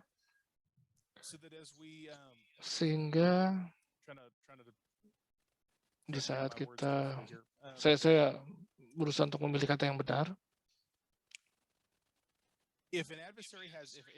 Jadi bila orang dalam, bila seseorang punya akses ke bahan secara langsung, maka tidak ada penghalang antara mereka dan bahannya. Dan tentu saja akan lebih mudah bagi mereka untuk mengalihkan, mencuri, atau mensabotase bahannya. Kalau kita bisa menahannya, menyimpannya di sebuah lemari besi, maka tidak hanya akan melindungi dari musuh eksternal, tapi juga mencegah orang dalam yang punya akses ke tempat umum untuk masuk dan mengaksesnya. Jadi hal-hal seperti aturan 2 orang itu adalah kendali teknis dari kendali administratif yang ada. Jadi misalkan ada 2 kunci yang membutuhkan 2 kunci terpisah yang berasal dari 2 lokasi yang berbeda dan hanya bisa diakses oleh individu-individu tertentu, maka saya menemukan sebuah cara untuk memastikan bahwa aturan 2 orang itu bisa diimplementasikan secara utuh.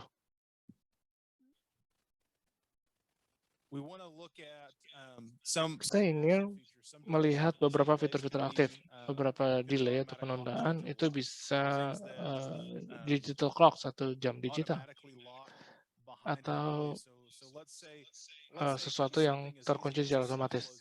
Misalkan semudah pintu yang menutup sendiri. Pegawai masuk ke dalam pintu dan pintunya langsung tertutup di belakang pegawai untuk mencegah orang membonceng di belakangnya. Dan tidak harus serta-merta sesuatu yang sangat kompleks atau kuat, bisa sesuatu yang sederhana seperti penutup dan pembuka pintu otomatis. Slide berikutnya. Kita juga ingin memastikan bahwa untuk penanggap kita punya respon langsung oleh petugas keamanan, polisi, atau petugas penangkap lainnya untuk alarm yang berbunyi yang ada di dalam sistem proteksi fisik kita yang fokus kepada orang dalam. Jadi lini masa untuk orang dalam menyelesaikan sebuah sabotase itu sangat-sangat singkat. Dan kita ingin memastikan bahwa kita sudah melakukan segala hal yang bisa untuk meminimalisir waktu respon terhadap ancaman orang dalam insiden. Dan kita sudah membahas minggu lalu mengenai critical detection point di dalam sistem proteksi fisik dan bagaimana ini adalah titik di masa musuh di mana petugas respons memiliki waktu yang cukup untuk mencegah musuh sebelum musuh punya waktu untuk menyelesaikan tugasnya. Untuk orang dalam, critical detection point di pathway orang dalam itu bisa ketika sudah dekat dengan bahan. Dan kita harus melakukan segala hal yang kita bisa untuk memindahkan ke lini waktu sisi kanan musuh. Dan satu hal yang mau saya sampaikan, di bagian deteksi, dan belum ada di slide, yaitu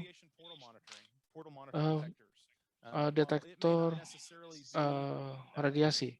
Portal detektor radiasi. Mungkin bukan untuk mendeteksi sabotase, tapi portal monitor atau monitor portal adalah salah satu yang bisa digunakan untuk mencegah pencurian atau pengalihan yang dilakukan oleh orang dalam yang aktif. Slide berikutnya. Dan saya akan menggunakan Carolyn kembali untuk melanjutkan. Baik, terima kasih, Brad. Sekarang kita akan melihat bagaimana memasukkan program mitigasi ancaman orang dalam ke dalam fasilitas.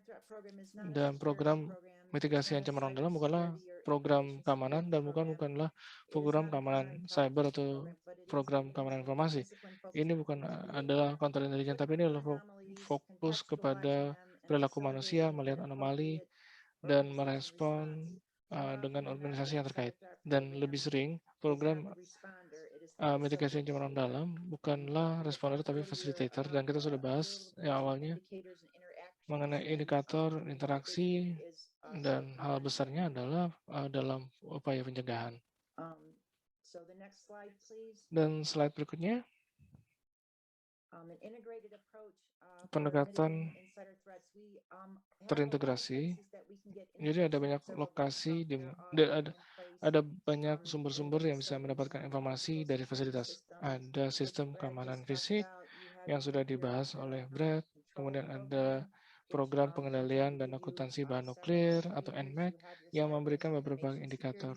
Dan juga ada program keamanan informasi, program keamanan personel, di mana memeriksa seberapa bisa dipercaya mereka, dan kemudian ada pengelolaan sumber daya manusia. Juga ada program budaya keamanan nuklir, dan ada berdiskusi panjang mengenai hal ini di pagi hari tadi. Dan komponen kunci untuk memastikan kita melakukan hal-hal yang sejalan dengan sistem hukum Anda adalah Departemen Legal Anda. Dan hal lain yang perlu dimiliki oleh program mitigasi ancaman orang dalam adalah harus ada pemimpin untuk programnya dan harus ada stafnya.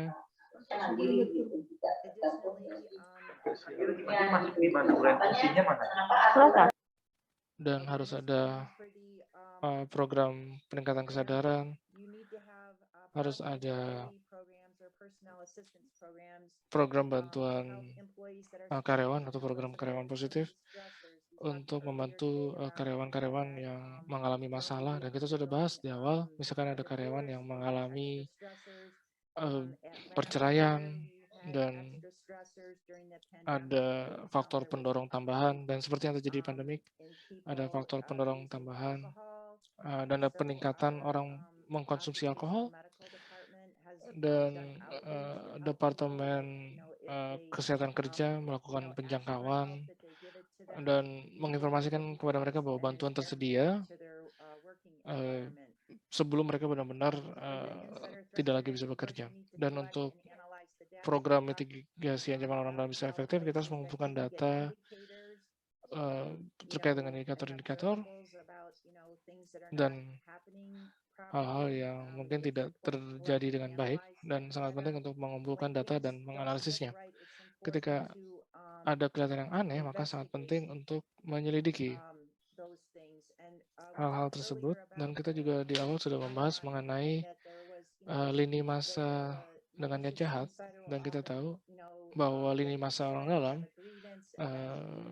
mereka kecewa, ada komplain, dan pikirkan apa yang mereka ingin lakukan, mereka menguji sistemnya, dan oleh karena itu sangat penting kita memenuhi atau merespon indikator-indikator dan menyelidikinya, karena itu adalah kesempatan untuk memitigasi kejadian merusak.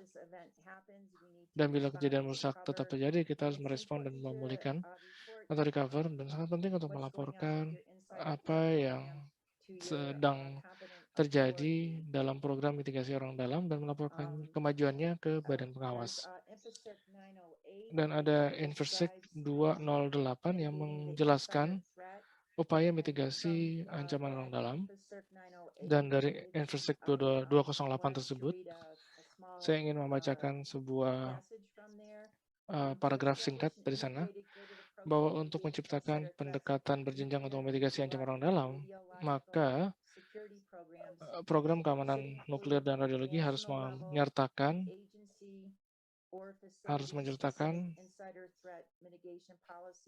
kebijakan mitigasi orang dalam spesifik fasilitas, dan juga pelatihan dan program peningkatan kesadaran, dan harus ada kolaborasi antar organisasi. Program mitigasi ancaman orang dalam harus memiliki upaya kendali dan pengawasan yang kuat. Untuk bahan-bahan nuklir harus terus-menerus dimonitor dan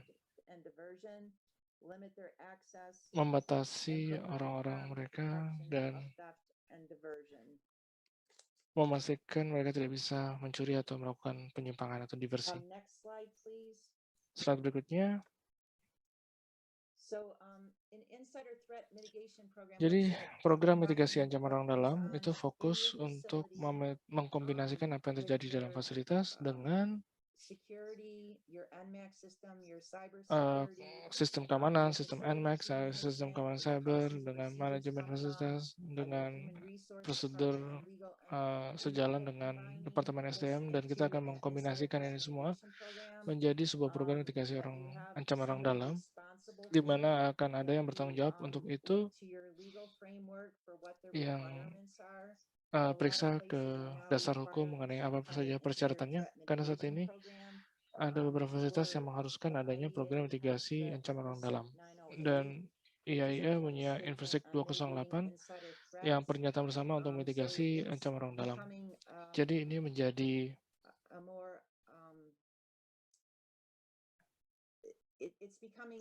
menjadi program yang lebih besar, alih-alih dari unsur keamanannya saja. Kita sudah membahas sedikit mengenai budaya keamanan nuklir dan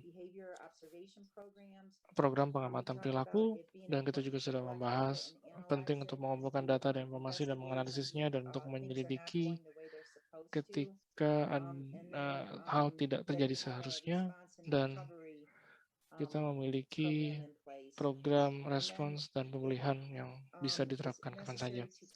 Dan juga penting untuk menilai review dengan SDM dan melaporkan ke Badan Pengawas Nasional. khususnya bila terdapat individu-individu yang Anda sudah putuskan kalau mereka harus dipecat karena pelanggaran atau mereka sudah melakukan aksi jahat, karena kita tidak ingin fasilitas lain untuk meng-hire dia karena mungkin mereka tidak tahu apa yang terjadi, apa yang dilakukan di fasilitas Anda. Satu hal lagi, pada saat Anda berbagi informasi mengenai apa yang terjadi di fasilitas Anda dan Anda melakukan sesuatu untuk meningkatkan keamanan, fasilitas-fasilitas lain mungkin bisa menggunakan teknik yang serupa yang Anda gunakan. Jadi sangat penting untuk berbagi informasi. So Carolyn, we have a question in the Caroline, chat. ada pertanyaan di kolom chat. Hannah asks, Saya tidak bisa lihat pertanyaannya. Jadi Hannah tanya, mana yang lebih efisien bagi yang melakukan dan mengoperasikan upaya pencegahan orang dalam? Jadi harus ada tim pencegah ancaman orang dalam terpisah atau menggunakan Departemen SDM. Anda harus punya program mitigasi ancaman orang dalam itu dibentuk di dalam struktur tertentu. Dan lebih penting adalah harus ada yang bertanggung jawab. Jadi harus ada orang yang bertanggung jawab. Dan apa yang kami temukan dari kasus-kasus orang dalam yang ada di Amerika Serikat, bahwa ada tempat-tempat yang memiliki keamanan yang sangat baik. Mereka memiliki program keamanan fisik yang bagus. Mereka memiliki program vetting yang bagus. Mereka memiliki keamanan cyber yang baik. Namun yang mereka temukan bahwa terdapat niat merusak yang terjadi dan individunya melarikan diri dan tidak pernah tertangkap, dan belakangan mereka menemukan pada saat mereka menyelidikinya bahwa terdapat masalah terhadap individunya, dan Departemen SDM bilang iya ada masalah dengan dia tidak mengikuti aturan, dia selalu langsung ke manajemen atas untuk komplain, dan ternyata dia belum diperiksa, dan ada isu terkait dengan keamanan cyber di mana mereka menggunakan kredensial dari pegawai lain supaya dan mereka tidak memiliki pemahaman mengenai program peningkatan kesadaran yang ada. Dan kemudian melalui investigasi mereka berbicara dengan banyak orang, dan karena mereka tidak memiliki posisi yang terpisah, maka dia bisa melarikan diri dari sistem. Dia adalah orang dalam yang berhasil melancarkan aksi jahatnya, dan itulah yang harus kita cegah. Misalkan dengan membangun program kolaborasi dan melibatkan Departemen Keamanan supaya bisa saling berkomunikasi. Karena mungkin individunya tidak sejahat itu, tapi misalkan ada aksi yang mengindikasikan buruk, itu bisa menjadi petunjuk yang sangat buruk yang harus ditindaklanjuti. Jadi kita harus melakukan deteksi tunda sebelum niat merusak, kejadian merusak itu terjadi. Jadi untuk merangkum apa yang Caroline sampaikan, bahwa bisa jadi sebuah tim keamanan, bisa juga tim SDM, namun tim apapun itu harus tim yang dedikasi. Dan mereka punya informasi dan sumber daya yang dibutuhkan untuk melakukan justifikasi yang tepat, untuk melakukan adjudikasi yang tepat, yang sesuai dari pegawai atau potensi ancaman orang dalam. Jadi tim yang terdedikasi akan lebih baik untuk menilai permasalahannya dibandingkan dengan implementasi yang tidak utuh ke seluruh bagian departemen. Dan tim itu juga harus melapor ke manajemen. Jadi harus ada pengawasan kepada tim tersebut. Mereka tidak boleh beroperasi secara bebas. Ya, harus ada kebijakan dan prosedur mengenai apa yang mereka boleh lakukan dan bagaimana mereka melakukan penyelidikan. Dan juga sangat penting untuk harus ada yang bertanggung jawab atas timnya. Jadi harus ada pemimpin, karena kita harus mampu melaporkan ke manajemen puncak, tapi juga harus mampu untuk melaporkan ke otoritas hukum, dan Aaron berencana untuk mengambil contoh terkait dengan hal ini di Kamis pada saat membahas budaya keamanan nuklir. Jadi kita akan lanjut dilibatkan lebih banyak di bulan hari Kamis, tapi sangat penting. Dan juga kita bisa menggunakan tim dan memimpin untuk menilai kinerja Anda setiap tahunnya, dan di mana Anda bisa menilai apa perbaikan yang bisa dilakukan untuk tahun ke depannya.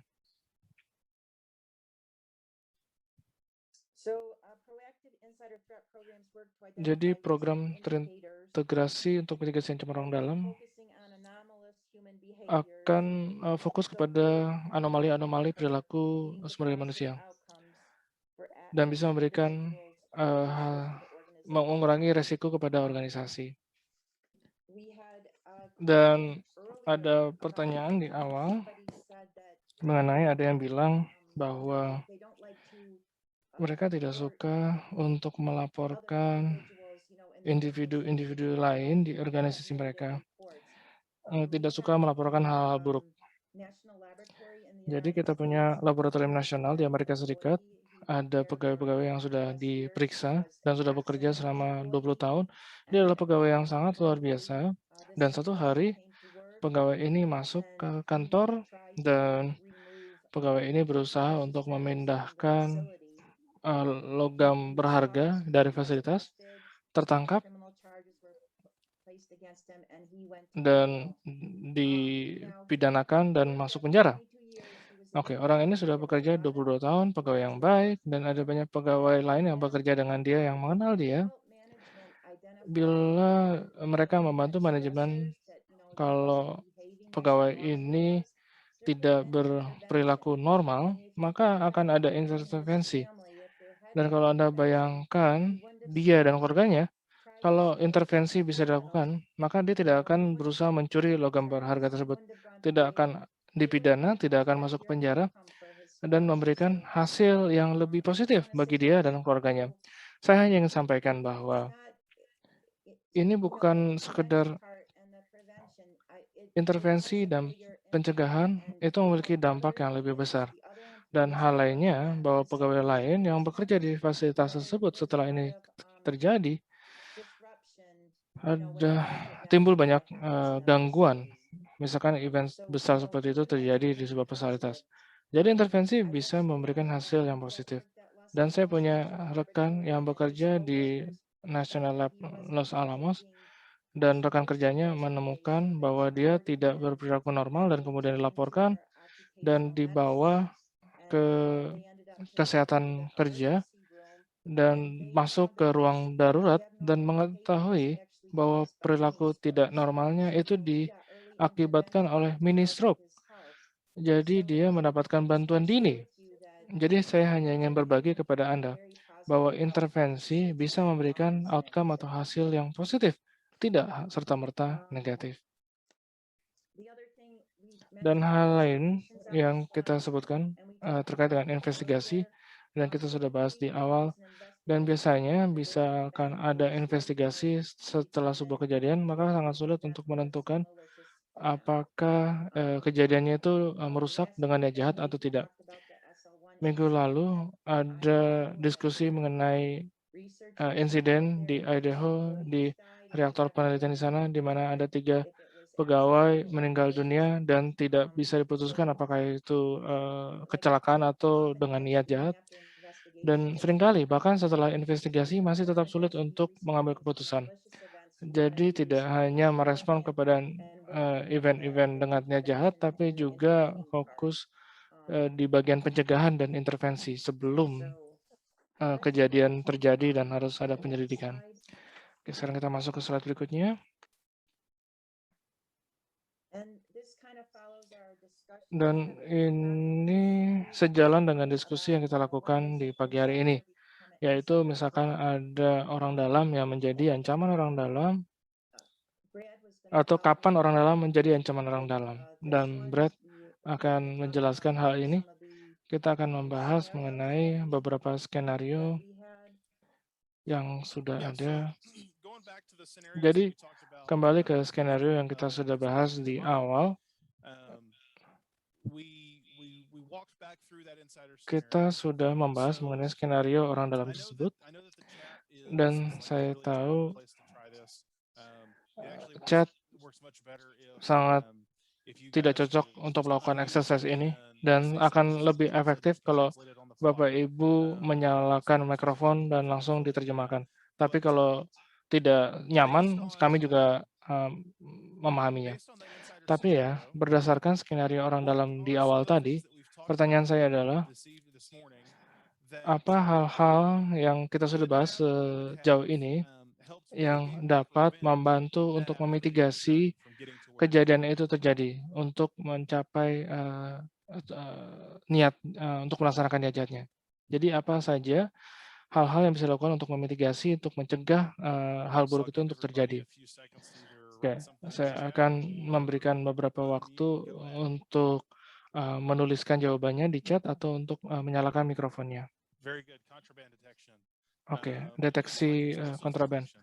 Misalkan deteksi bahan peledak, ya kan ya?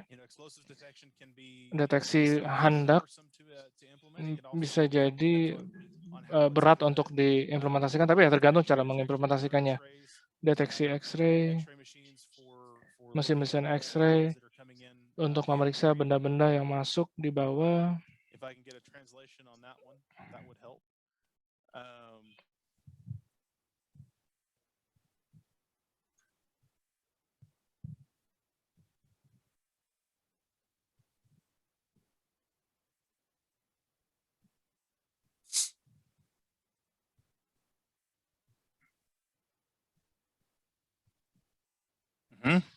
Very good. So with background checks Jadi our dengan memberikan latar belakang untuk para pengunjung, coba jelaskan kepada saya apa yang dilakukan kepada peneliti tamu, dan Jorge bisa kasih pendapat ya. Misalkan peneliti tamu masuk ke dalam fasilitas, apakah cukup waktu untuk melakukan pemeriksaan latar belakang atau melakukan evaluasi penuh kepada peneliti tamu tersebut? Atau mungkin lebih baik untuk menempatkan salah satu pegawai di fasilitas untuk terus-menerus mengawal peneliti tamu tersebut selama dia di fasilitas. Oke, saya akan berbagi. Jadi biasanya pendekatannya kombinasi antara dua hal tersebut. Biasanya kita punya sistem untuk melakukan cek latar belakang, tapi kalau misalkan peneliti tamu yang hanya untuk beberapa hari saja, biasanya kita tempatkan salah satu pegawai untuk pengawalnya. Bukannya dari sisi keamanan, tapi juga sisi keselamatan. Kita tidak akan memberikan akses tanpa dikawal ke dalam fasilitas. Tapi kalau mereka misalkan lebih lama, 6 bulan sampai 1 tahun, bisa jadi yang kita akan lakukan adalah yang kita berlakukan kepada para pegawai kita. Biasanya lebih panjang, tapi untuk beberapa hari di awal kita akan kawal mereka. Oke, ada two-person rule dituliskan di chat. Jadi misalkan tamunya itu dikawal atau tidak, aturan 2 orang bisa memitigasi, dan itu sangat benar. Dan saya ingin berbagi, pada saat saya mengunjungi reaktor di Amerika Serikat, khususnya reaktor-reaktor yang ada di universitas, mereka meminta saya untuk mengabarkan saya mau datang, dan mereka memeriksa kredensial saya untuk memastikan verifikasi bahwa saya memang orang tersebut, dan karena saya pengunjung, saya juga dikawal. Jadi pendekatan yang berlapis lah yang diterapkan kepada saya.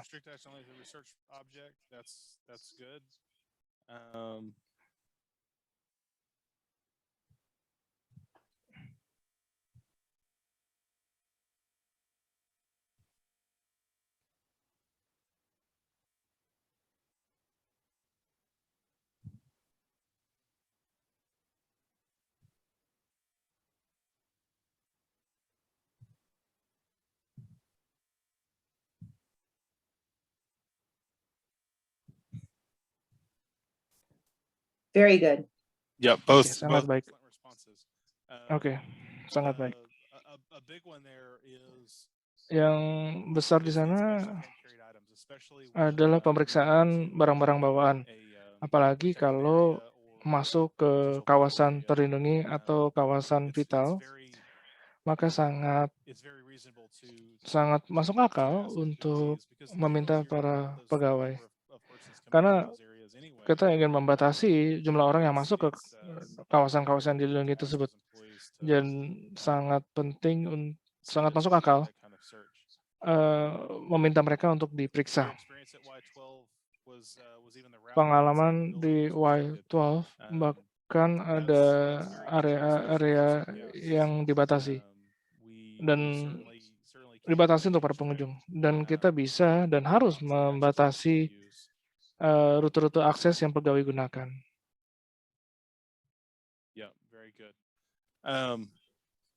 So we're going to switch gears for a second. Oke, kita akan ganti suasana dulu ya.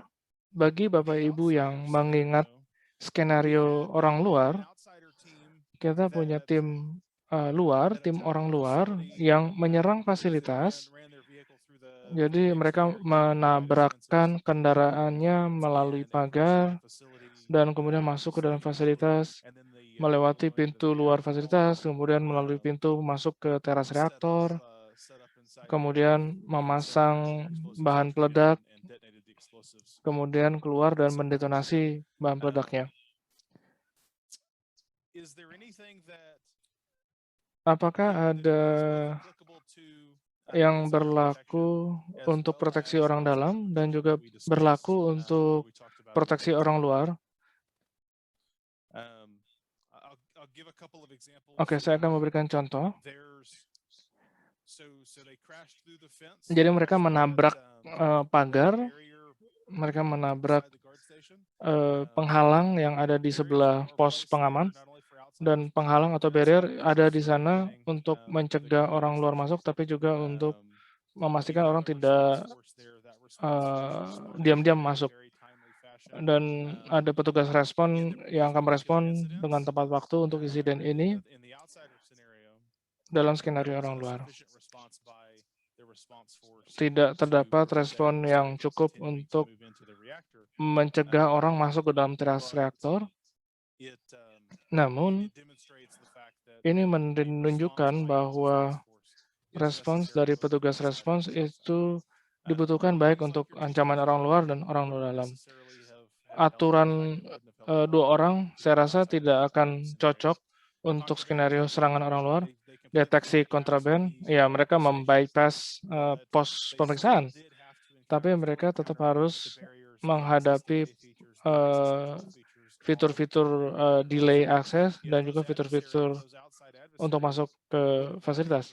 Jadi misalkan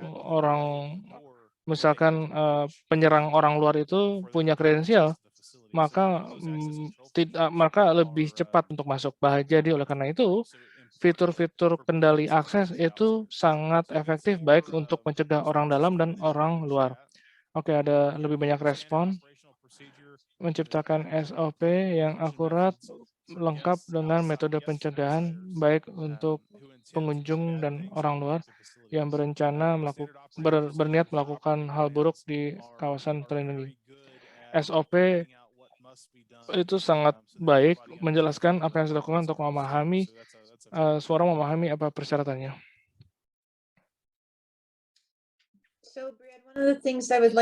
Jadi Brad, salah satu hal yang saya ingin bahas, dan kita sudah bahas mengenai budaya keamanan nuklir, dan saya tahu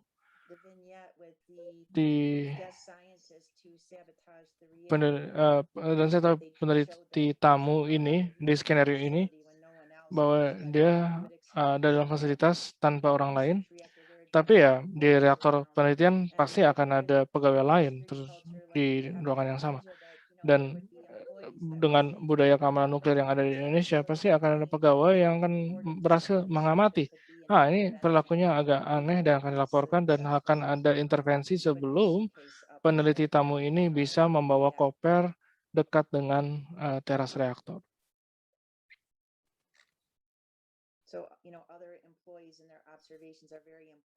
Dan pengamatan pegawai itu juga sangat efektif untuk mencegah insiden itu bisa terjadi. Iya, itu butir yang sangat baik, Ira. Jadi tim respon harus bereaksi cepat, khususnya untuk kejadian orang luar. Jadi lini masa atau waktu untuk mendeteksi itu sangat cepat.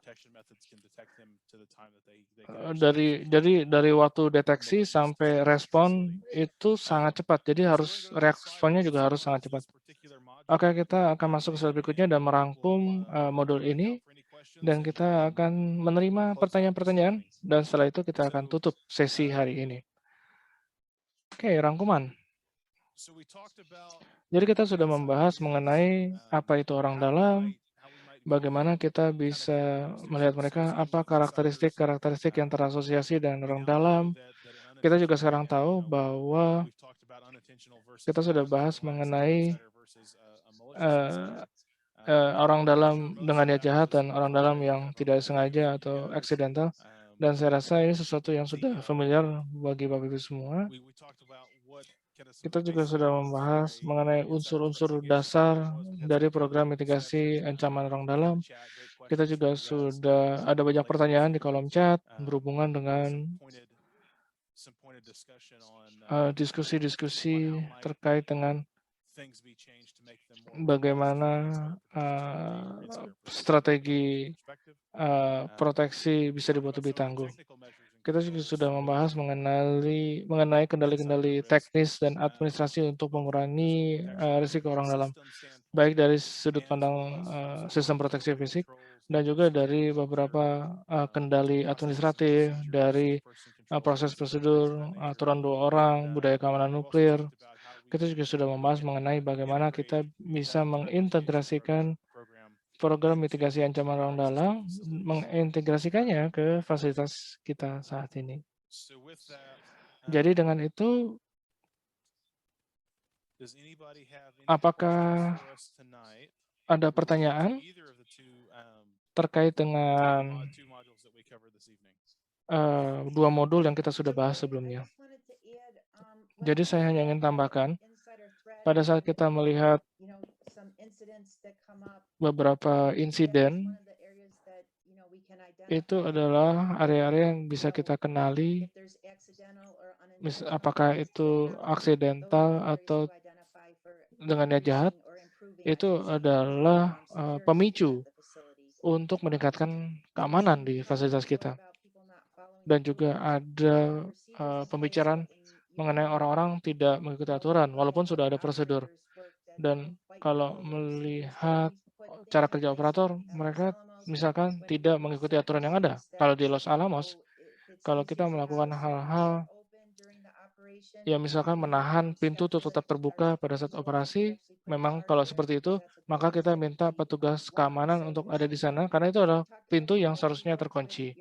Tapi untuk situasi tertentu, boleh dibuka tapi harus ada petugas keamanan. Jadi kalau ada sesuatu yang tidak cocok, maka coba sampaikan ke keamanan untuk menyesuaikannya, tapi tetap mempertahankan tingkat keamanan. Dan itu adalah beberapa hal dan membonceng yang kita sudah bahas, itu sesuatu yang khas dan harus diputuskan apakah itu diizinkan atau tidak diizinkan. So from our Indonesian colleagues, do we have any questions over either of the 2 modules? Jadi dari kolega Indonesia kita, apakah ada pertanyaan lagi dari modul terakhir ini? Bapak Ibu sekalian, ya, karena tadi terakhir sudah banyak pertanyaan dan kami sangat menghargai pertanyaan dan juga tanggapan dari Bapak Ibu sekalian, karena ini artinya ada respon dan juga lebih cepat jadi bagi kita. Dan jadi lebih menarik, ya, jadi lebih menarik.